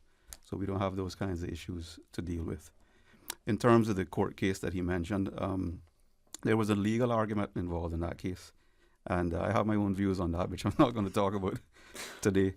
But the legal argument centered around a provision in the firearms law, which, the court took a particular position on. And I think as a result of the court taking a position on that, the policy position of the government is that we're going to do something about that. So that's something that's outside of our remit. That requires legislative amendments, which will have to go through cabinet and parliament. And I am aware that there's a lot of work being done in that area at this point. Yeah. Thank you, sir. But I just hasten to add that we don't consider that there was anything wrong with our process and what we did. There are things perhaps that can be improved in terms of the permitting side of things, and we're looking at all of that. But the primary sort of solution to that is a legislative fix. Yeah. Recognizing something, addressing it, and then we have one other. I think this may be the final call for our panel today. Hey, welcome. Thank you for calling. Hello. Hi. Hi, good afternoon, everyone. Hi, Dwayne. It's been quite a few weeks I haven't called in. Yeah. Good afternoon. We missed you. Good afternoon. Thank you, Mr. Clifford. Good to see you. And I can't see you, but good to hear you. Mr. Smith.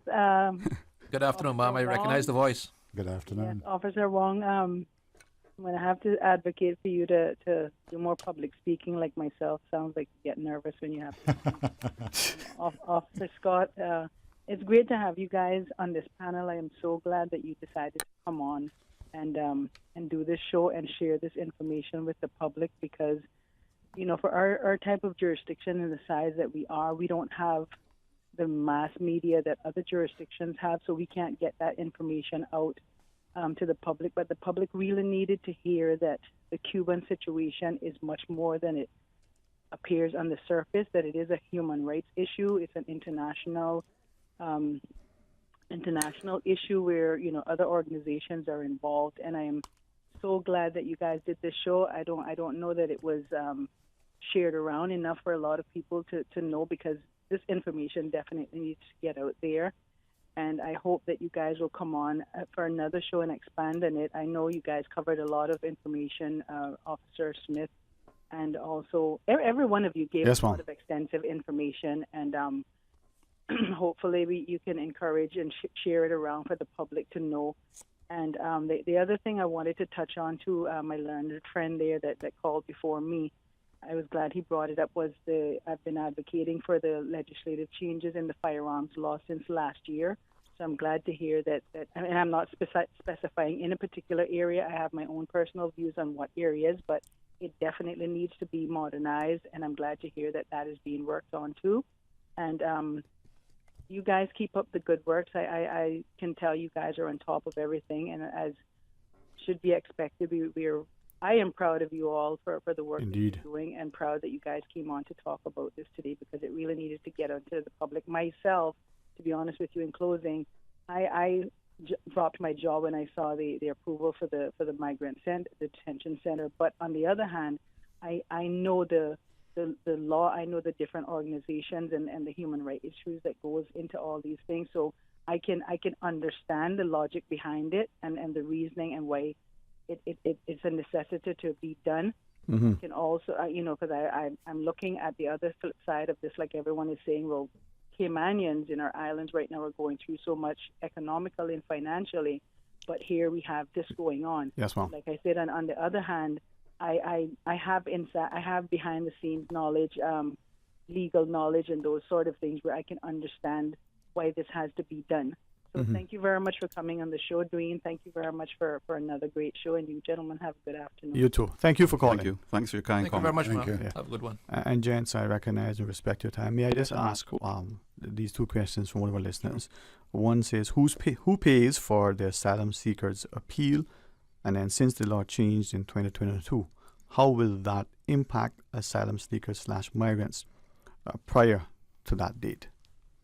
So the cost of managing migrants, which includes the cost of the appeals process, is borne by the Cayman Islands government.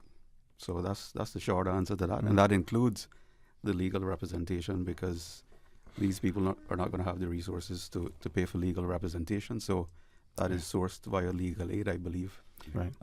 So that's how it's paid for. Right. I think there was a second part to that question. And how does that now affect? Since law changed in 2022, how will that impact asylum / migrants prior to the date? So since the law changed. So what I can say is that... Is it retroactive, I guess? Yeah. Well, it isn't retroactive, but what I can say is that up until this point, the majority of migrants, most migrants arriving in Cayman, have been assessed as economic migrants, and therefore they don't qualify for political asylum here. So most of them have been denied. In relation to the whole question around the cost, what that means is that if that continues, if that trend continues, and the majority of migrants who arrive are assessed as economic migrants, it means that once the director makes a determination that the application is wholly unfounded, it stops there. So there's no ability then to appeal it, and therefore no ability to incur further cost in relation to that appeal. Yeah.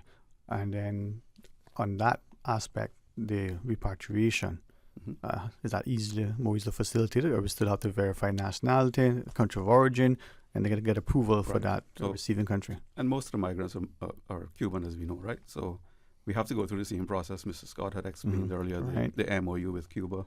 And then, as I mentioned, in relation to expenses, there's a cost associated with repatriation. So when we repatriate Cubans on a commercial flight, as an example, there's a requirement that we must have 2 escorts for each migrant. So we have to send those officers over. Their cost, the tickets, somebody has to pay these expenses. Cayman Airways is currently overnighting their commercial flights in Cuba.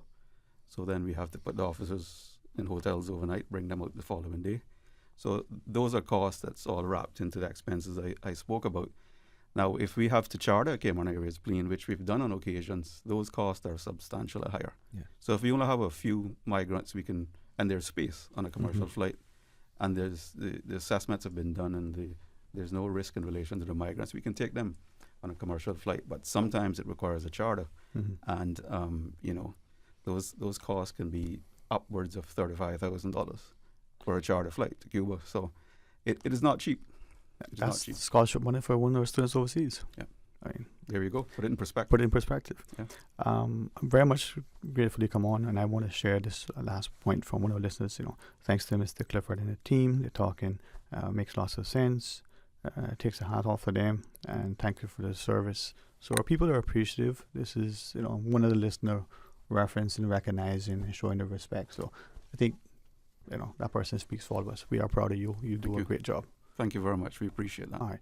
Thank you. I'm respectful that you have other work to do, and I said as much as we appreciate you being here, we know that we are safe and better when you're there doing your work. So invitation is always here to stand, but please, have a wonderful, safe rest of the day, the week, the year, and the centuries ahead. I know Mr. Wong looking forward to that. All right, to our listeners, thank you very much. Stay tuned. Thank you. You know who this is? That same old girl that went to Hollywood and Panama? Well, guess what? The fun ain't done yet, because this year, I'm going to country concerts in Denver. I got kick up my heels in Times Square. I got keep living the dream with Cayman Airways. We so blessed to have them. I tell you what though, this old girl's feeling younger than ever. Make your travel dreams come true with Cayman Airways, offering international non-stop flights from Cayman to New York, Miami, Tampa, Denver, Los Angeles, Panama, Kingston, Mobay, La Ceiba, and Havana. Enjoy free rum punch, free in-flight entertainment, free seat selection, and free meals on select flights. Call 949-2311, contact a travel agent, or visit CaymanAirways.com. From boat days to beach gatherings, leave the catering to Subway. Choose from small and large sandwich platters, double meat wrap platters, and top it off with optional cookie platters for dessert. Or ask about our Subway box to go with the option of 6-inch or foot-long sandwich, 1 cookie, and 1 bag of chips. For all occasions and celebrations, let Subway focus on the food so you can focus on the fun. Visit subway.ky for catering options. Subway. Eat fresh. Your dream home starts with a vision, and often inspiration is at the heart of that vision. Brand Source Home Gallery's in-house designers are here to help bring your vision to life. Whether you're remodeling or building a new home, Brand Source Home Gallery is your one-stop solution. Explore their kitchen cabinets, sinks, faucets, bath fixtures, tubs, vanities, and more. Let Brand Source's designers help and inspire you with your next project. Call 623-5000 and schedule an appointment with a design expert at Brand Source Home Gallery, Dorsey Drive, Industrial Park, serving Cayman for 50 years. This Mother's Day, Digicel wants to take you to brunch. We're giving away brunch vouchers for you and mom to enjoy a delightful feast together. Winning is easy. Simply activate the postpaid Supreme plan or the 30-day Prime Max plan, and you could be our lucky winner. Don't let the chance to treat mom to a special day out slip away. Visit your nearest Digicel store today or hop onto the My Digicel app for your shot at winning. Make this Mother's Day a memorable one with Digicel. At Doctors Hospital, we know life happens, and usually when you least expect it. So when unexpected medical issues arise, you need quality care close to home. Located in the heart of Georgetown, our accomplished team of physicians and medical staff treat minor urgent conditions such as migraines, chest and abdominal pain, shortness of breath, burns, broken bones, open wounds, and more. 24 hours, 7 days a week with no appointment necessary. Peace of mind is important when life happens. At Doctors Hospital, we're always here just for you. Need to speak to someone? Call 949-6066. The Passport and Corporate Services Office is advising travelers to check their passports to ensure all is in order ahead of summer holiday travels. Travelers should check their passport validity, verify entry requirements for the destination, and apply for or renew passports and visas early. For more information, call 345-649-7678 or email passportandcorporate@gov.ky. Since 1976. Covering Grand Cayman, Little Cayman, Cayman Bright. One small step for man, one giant leap for mankind. Radio Cayman in the Cayman Islands. From Radio Cayman's newsroom, this is Headlines. The Headline News is brought to you by Kirk Market. With your latest headlines, I'm Felicia Rankin-Solins. The Cayman Islands Postal Service advises the public that the General Post Office in Georgetown will close over the holiday weekend, May 18th till the 20th, to undergo tenting and fumigation procedures. Customers are encouraged to clear their post boxes before the evening of Friday, May 17th. It is anticipated that the process will conclude over the holiday weekend, with full access to the post office restored on Tuesday, May 21st. In international news, the U.S. Department of Justice says it is considering whether to prosecute Boeing over 2 deadly crashes involving its 737 MAX aircraft. The aviation giant breached the terms of an agreement made in 2021 that shielded the firm from criminal charges linked to the incidents, the DOJ said. Boeing has denied that it violated the agreement. The crashes, one in Indonesia in 2018 and another in Ethiopia in 2019, killed a total of 346 people. The plane maker failed to design, implement, and enforce a compliance and ethics program to prevent and detect violations of the U.S. fraud laws throughout its operations, the DOJ said. Magician David Copperfield has been accused of sexual misconduct and inappropriate behavior by 16 women. Some of the alleged offenses took place when the women were under 18, the Guardian newspaper has reported. The allegations date from the late 1980s to 2014. According to the Guardian, 3 of the women claim the magician drugged them before having sex with them. They said they did not feel able to consent. These are your headlines. I'm Felicia Rankin-Solins. www.radiocayman.gov.ky. Check out our social media pages: Facebook, YouTube, X, formerly Twitter, Radio Cayman Headline News.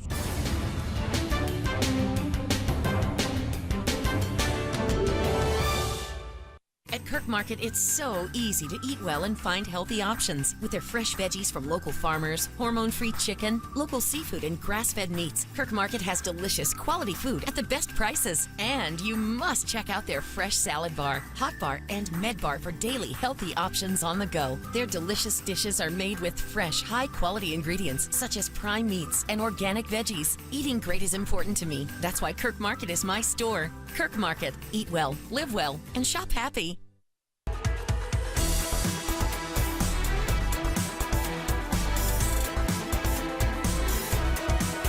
Radio Cayman Talk Today continues.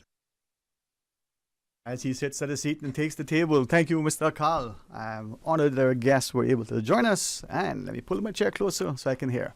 I'm told we have a call on the lines. Let's go to the phones. Welcome. Thank you for calling. How are you today? Good afternoon, Dwayne. And to you, man. I trust that you having a really, really great, awesome, amazing day.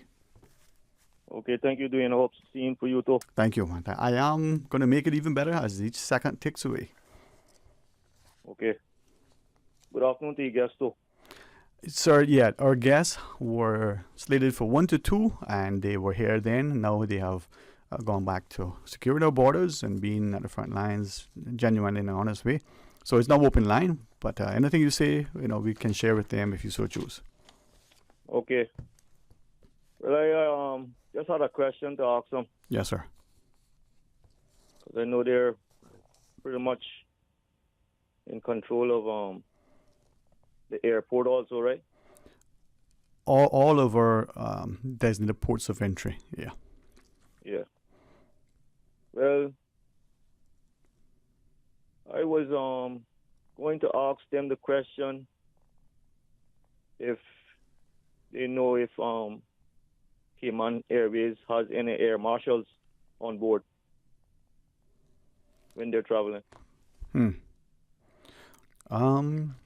Let me ask you. Let's say that an airline has air marshals, and we're expecting. I guess this is a practice now you're alluding to that has now become more commonplace and expected and accepted since that fateful day in September. 2001. Was it 11? That was a hard day, my friend. Still feel it. Still remember our colleagues across the street. But anyway, do you think if an airline has that should be public knowledge? That amongst the passengers, there's someone or some others who are part of the quote unquote secure personnel. Well, I think if the public heard that there were air marshals on board, I think as terrorists they would probably think twice about doing anything or trying anything that was very serious.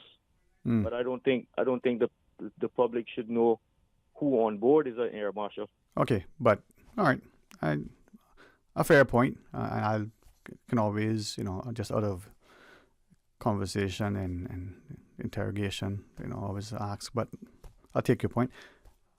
Share with us if you want, and then we'll take the next call. Well, the reason I'm asking this question is I don't think we should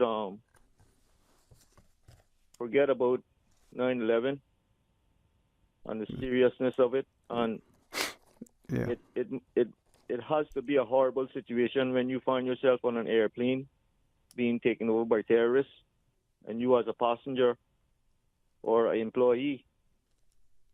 It must be a horrible situation to face. So I ask this question because I think we shouldn't be complacent and think that because we're in Cayman, that it's not possible that someone might try to hijack our airplane, whether it's in Cayman, in Cayman, leaving Cayman, or from another country. But I think it's something that the government should think about seriously, and that we're able to protect people when they find themselves in those types of situations. Because if a terrorist is on board, or terrorists are on board, and we have an air marshal on board that they don't know who or he or she is, and they have a weapon,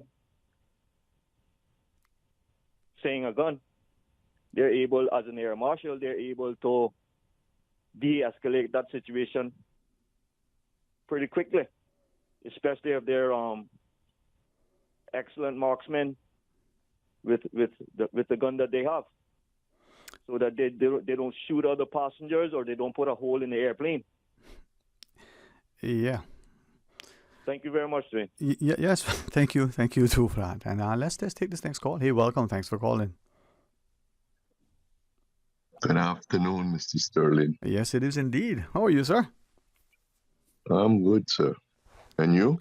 Oh man, I am thankful. Even if I wasn't, I know I will be, because there's the promise of eternal life. If one submits and to the higher power. So there we are, sir. Yes, sir. Yeah, I want to join in with the caller just called. When I travel on Cayman Airways, I understand, that or I see people that I know that are working there. I guess I would call them as security on the plane, but it's a big question mark. How trained are they? Which I know the folks that are there on Cayman Airways that should be well, I guess that, I don't know if they call it as marshals or security, but the Cayman Airways should endeavor, I guess I'm saying that so that would be a good excuse for Cayman Airways to hire foreign marshals, but our own natives can be trained, send them off away, or bring in somebody that can really train them to know exactly what to do in a case like that, what the young man was talking about. I have my concerns about it for a long time, because, Cayman Airways is a friendly airline, and like I said, whoever is supposed to be a marshal on there, they should be highly trained in firearms, highly trained in other areas like self-defense and all that as well.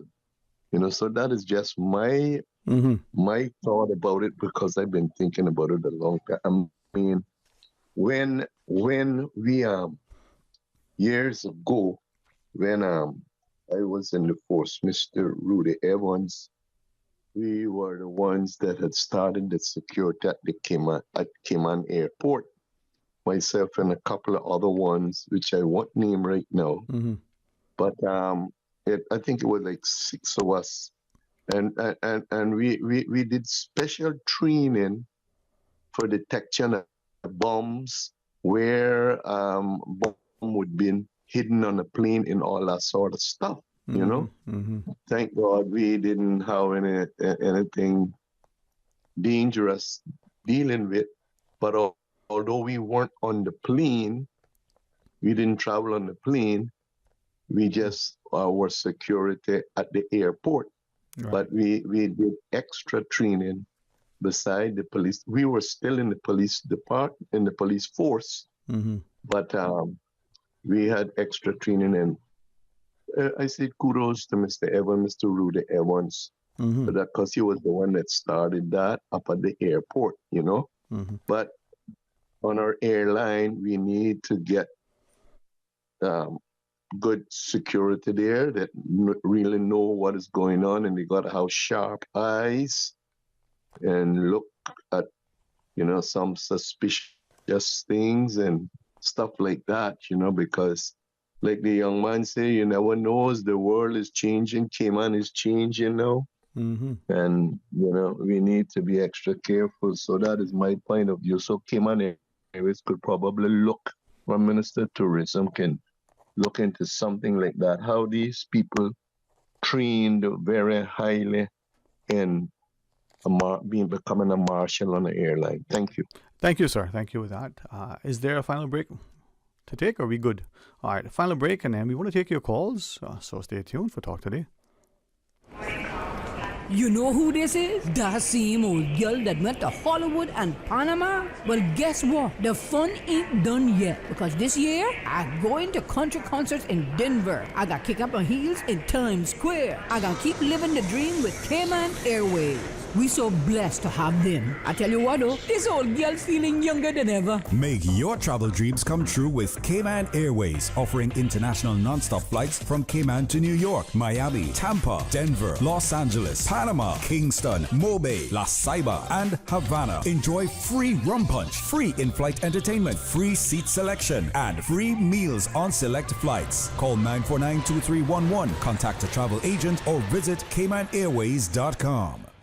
It's coming your way. Clean Cayman Invasion 2024 for the entire month of May. Enjoy a whopping 35% off any $200 purchase. And guess what, mothers? We haven't forgotten about you. We have a special surprise for you. And it's not just for now, it's all summer long. Visit us at www.cleancayman.com or all of our social media platforms, or call us at 949-9955. You know we have the 3 H's. Health, home, and happiness. And that is what we're about. Clean Cayman Invasion. The offices of dermatologist Dr. Wayne Porter will be taking appointments May 21st through the 25th at his Crew Road Clinic. Appointment slots are limited. Whether you are seeking advanced skincare, Botox, filler, cosmetic skin enhancements, or simply looking to reduce wrinkles, Dr. Porter offers a full-service dermatology and dermatological surgery practice. For more information, email dr.portercayman@gmail.com or call 946-9020 to book your appointment today. That's 949-9020. This Mother's Day, Digicel wants to take you to brunch. We're giving away brunch vouchers for you and mom to enjoy a delightful feast together. Winning is easy. Simply activate the Postpaid Supreme plan or the 30-day Prime Max plan, and you could be our lucky winner. Don't let the chance to treat mom to a special day out slip away. Visit your nearest Digicel store today or hop onto the My Digicel app for your shot at winning. Make this Mother's Day a memorable one with Digicel. At Doctors Hospital, we know life happens, and usually when you least expect it. So when unexpected medical issues arise, you need quality care close to home. Located in the heart of Georgetown, our accomplished team of physicians and medical staff treat minor urgent conditions such as migraines, chest and abdominal pain, shortness of breath, burns, broken bones, open wounds, and more. 24 hours, 7 days a week with no appointment necessary. Peace of mind is important when life happens. At Doctors Hospital, we're always here just for you. Need to speak to someone? Call 949-6066. Radio Cayman's Talk Today.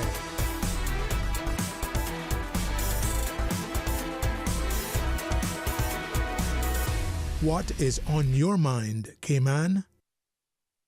Thank you very much for joining us. It is open line for the remainder of our program, 949-8037 and 949-6990. Take this next call. Welcome. Thank you for calling. Yes, good afternoon to you again, Sterling. Yes, sir. Thank you so much for taking time again to call back. All this, yes. I just heard a smattering of the your show here. Yes, sir. About talking about the terrorism issue and all that. Mm-hmm. I don't think many people stop to realize when we're dealing with terrorists of this type and magnitude, they do not value human life. Any person who will blow up themselves to kill people they do not know, have never met, and have never done them anything. That is the most dangerous of person that you would ever come across. Mm-hmm. Understand this.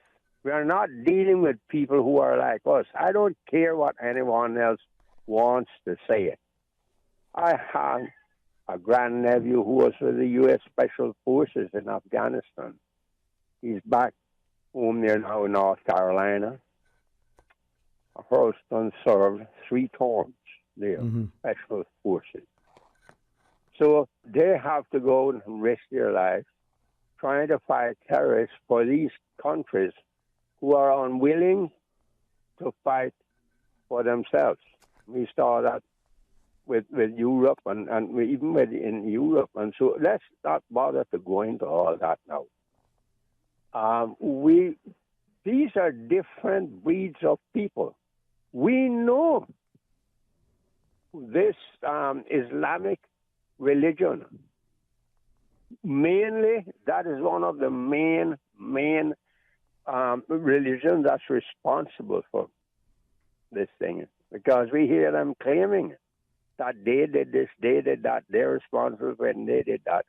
And we see it with the terrorist nations like Iran, Pakistan are half terrorists, but Afghanistan, all the rest. This war with Palestine and Israel, it's Iran behind it. I knew that from the beginning, from the very first time when they went and killed 112 Israelites, that they're wholly, solely behind it, and they're backing any terrorist thing throughout the world. That is the nature of that beast. Right? From Jimmy Carter made that mistake, terrible mistake, turned it back on the Shah and allowed the Ayatollah to come in and exist. It's happened from then in full force, and that's what we're dealing with. We've got to stop the people from getting on the plane. We've got to. That's where the surveillance has to be. The greatest part of it is to stop them getting on that plane. Prevention is better than cure, right? Once they're there, they will.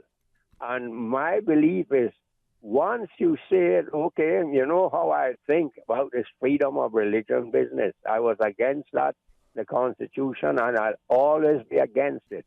But we have to put it in because of the nature of the United Nations. A toothless, blind watchdog. That would come into being, so therefore it's there. Mm-hmm. This freedom of religion thing. A lot of people misled it as Christians into thinking it meant freedom of denomination. Not so at all. Freedom of religion. You have a lot of yes, sir, dangerous terrorist religions in this world, and that's what their intent is. These people will blow up themselves, blow up anyone around them who hasn't done them anything at all, just to make or prove a point and to kill. These are people who are born ruthless killers, and they want to get their message across. We want to rule the world in a violent way. And they have to try to stop them. You can stop them with courage. We saw the answer with what George Bush gave them, swift and immediate. My only blame for him is that he didn't take it to Iran. Anyway, we won't bother to go into that. That's in the past. Can't correct the past. But the point I'm making is this, that people of that religion, I'm willing to say it, and I know it's building up groups around the Caribbean. We know where there are islands with it. Yes, there are some that are great people and all that, but We have to protect the many from the few. I believe in sacrificing a few, put them under stringent conditions, and they are to be watched and carefully surveilled. I hope they are. Now, if you are of that religion here in Cayman, and if you be carefully watched and carefully monitored, I'm sorry, there will be those who get on and say that's discrimination and that's everything that they can find on homophobia and whatophobia and what everything. But I say they should be carefully monitored and watched at all times by our authorities. And we will prevent actions that, because putting a flight marshal on the plane is a good idea, but that is, believe me, as I look at it, after the fact. Right. I recognize the time, and I certainly don't, want to. And that's it. I don't want to tie up your time. No. I was going to ask you maybe for another time if you would be willing to expound on that, and would you be willing to include in that category of people because of religion, would you include ethnicity, gender, nationality, economic status, immigration status, education? I mean, would we want to extend that level of monitoring, vigilance, surveilling on people beyond it religion? Might have to be. It might have to be. Why shouldn't we monitor who comes in here? They come in. It's a privilege to go there in a country. It's a privilege to go there, so you have to obey certain restrictions, certain outlines and parameters that you must act within if you want to be. Otherwise, there are 180-something countries in the world. Go somewhere else. Okay, sir. That's how I look at it. Yeah. But you have to be willing to be monitored and restricted and so forth. Go about your job, but you will know that you are being watched and monitored. Yeah. You have said, we lack the will and the courage, so I always appreciate you sharing your It would take a opinion. lot of courage to do it. Yes, sir. But just the will and the will of people behind. Yes, you sir. also, as I said, the sacrifice of a few, restrictions on a few for the good of the many. I believe in that. Have a wonderful day. Thank you for giving me the time. Well, thank you for always sharing your opinion, and thank you for listening. Okay, sir. Well, with that, we'll final call. You cannot believe the closing time, eh? Welcome. Thanks for calling. Good afternoon, Sterling Dwayne. Hey, we were beginning to wonder, man. I hope them bottlers keeping you busy because it's been a while. We haven't heard your thoughts, man. That's why, exactly. What keeping me busy, too. I can tell you that because it's not mine.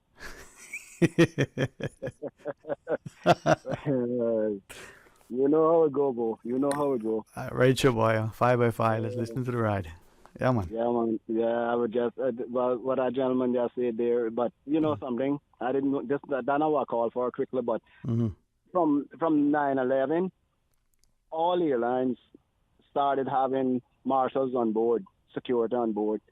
Cayman Airways, I think they got a little too relaxed. They should have, up to now, they should have someone on board at all times with proper training, like what the gentleman just said. Both of those gentlemen, all three of them, actually. Yes, they should have proper training, and they always should have a taser on board with them. And we need that in our airlines, and we need to get it there and get it there as quick as possible, because when we drop our guard, anything can happen. Like what an Englishman had told us one time when we were doing some fire training. He said as long as the aircraft, there will be accidents. So you can't outline something that possibility got be there or not got be there. So, but what I wanted to speak about was when I was listening to you, your crew that you had on there just now, Mr. Clifford made a comment about Kim and Brock. The people talking about these refugees that came in, that they ain't in no caves. I hope he's listening. I just want to correct him and let him know that the majority of this bluff, the police that we have here knows nothing about this bluff. The majority of Caymanians knows about the side of that bluff. We have hundreds and hundreds of caves on the side of that bluff that any man can crawl into. The caves he's talking about is the caves that the tourists go to. No man not gonna go hide up in them because they out in the open road. They're not gonna hide in something so simple. It's just try to go in somebody's house. But he need to correct that and make sure that he give proper statements to secure people with the thought of these people being here. They don't know where they are. Make sure that proper security is passed through this island, checking every crevice to know that these people are not hiding with it where they don't expect. Because I can tell you, I got a cave right back of my back of my front yard right now against the bluff. Nobody know that cave there. They could have came in here right through my road last night. They could have came through here and go hide up in that cave up there. No police know that there, but Albert know it there. So they need to make sure that they know information about the island before they come and say, oh, the people not here and the people not there. Get proper information first. Know about the island. These people, Mr. Charles Clifford knows nothing about this island. How he gonna tell people that somebody not possible hiding up in the cave? Then I gotta go hide up in Peter Cave. Then I gotta go hide up in Bat Cave. Then I gotta go hide up in Rebecca Cave because tourists go to these places. These places are open. But the thing about it is, Sterling, we get too complacent. That's our problem. We get too complacent. We think that we have it all. We think that we know it all. And these people come in here seeing our weaknesses and taking advantage of that. They are taking advantage of that. They know that we don't have no surveillance on our waters. They know that we're not monitoring our shores 24/7, night and day. They know better. And Right. That's why they're coming. That's why they're coming in here. And Lil Cayman is worse because Lil Cayman have lights, and they're gonna use these points to their advantage. The police and they need to step up. The marine officers, they need to step up. Government needs to enforce it, that they get their act together and make sure that these islands are secured while people are sleeping in their homes, because a lot of people are still sleeping with their windows and their doors open. And that's a sad situation, Sterling. If you ask me, that's a sad situation. Is it sad that they're sleeping with windows open, or is it sadder that the fact No, that that safety element is being threatened? Yeah. They can't do that anymore. Yeah, that element is being threatened because the people, I mean, this place, everybody can't sleep with the air conditioning. They try to get a little sea breeze, so they open up their doors and their windows. But next thing you wake up and you see a craft, a canoe or something park off right in the front of your front door or your back door on the beach. And you're gone. You don't know where part of the people off of that boat going. It's a scary situation. Can imagine. Yeah, man. Yeah. But anyway, sorry, we talk again, buddy. Anytime you will, Bo. Thanks again, right? Yeah. Be safe, be well, man. Talk to you soon. Yeah, man, good. All right. And again, thanks to the callers for their thoughts and their opinions, for those who listen and share their comments, but in particular to Mr. Charles Clifford and his team for coming on earlier and giving us a perspective. Maybe it informed some of us. Maybe we have now recognized that our perceptions are a little bit skewed, but perhaps it demands a greater sense of accountability and responsibility on our part. And to a gentleman earlier, we look to the future. And what is that looking like? Where is the safety and security of our country? Where is the opportunity for our young people? Are they honestly feeling displaced, guests in their own country? Do they have a sense of hope? Are they being encouraged and nurtured and educated and instructed and informed and given access to a future where they feel that they are not only helping to shape, they are a part of, but they're welcome, invited, included, and accepted? And I think much is happening. To Mr. Mickey's points, many of us may be inflamed by what he said, but how has he informed us to consider exactly what is happening? Many times they say it's easier to lament, to cuss and complain, but are we willing to champion what it is that has made this country that incredible place? Many have shared that we are celebrating much, but we are neglecting, disrespecting the service and sacrifice of our seafarers, and whether it's a day or a month or even an occasion, are we showing sufficient deference to their service and sacrifice, their, mothers and sisters and others who were here while they were there, plying the high seas? Do we feel, for some reason, away, as we say? Do we think hard? Are we somehow, what's the best way to put it? Upset that we are giving them a pittance for their service, just as a token, of our gratitude for their service and sacrifice. many like me would say we're not giving them enough, showing them enough respect. But there are others who, feel that we're not, just doing too much. Well, that shouldn't be just where we disagree. We should actually come and recognize that, like many, our seafarers and our ancestors have served this country in ways that we are now doing them, and their memories are great disservice. But when we look to the future, what does that look like? And especially for our children and grandchildren, and as we age, God spares life, will it be a society that is safe, or one that we can move freely about? And like James Albert Christian just referenced, sleep with our windows open, leave our cars unlocked. Progress doesn't mean that you are now under threat by people to take because you haven't secured your windows and doors, leave your valuables inside. A society that is safe and civil and sensible is one that does respect people and their property. If we are losing or lost that, well, what are we going to do about it? Much can be said and much will be, but the question is, will we do it together?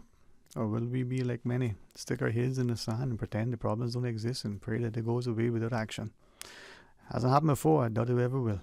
Well, tomorrow's Thursday, and we invite you to be a part of our continuing programming. Thank you very much for the honor and the privilege to sit and facilitate. I live, I learn, I laugh, and hopefully at the end of the day, I love and be loved. Until tomorrow, be blessed. Talk Today is brought to you by Subway, open 24 hours in Countryside, Anderson Square in Georgetown, and Centennial Towers in West Bay. And by the Ministry of District Administration. Explore your history, explore your land, explore your sister islands. And Cayman Airways. Call them on 949-2311 to book your nonstop flights to Los Angeles and Panama. And Digicel, Cayman's bigger, better network. And Doctors Hospital. Peace of mind is important when life happens. Doctors Hospital, always there for you. Call 949-6066.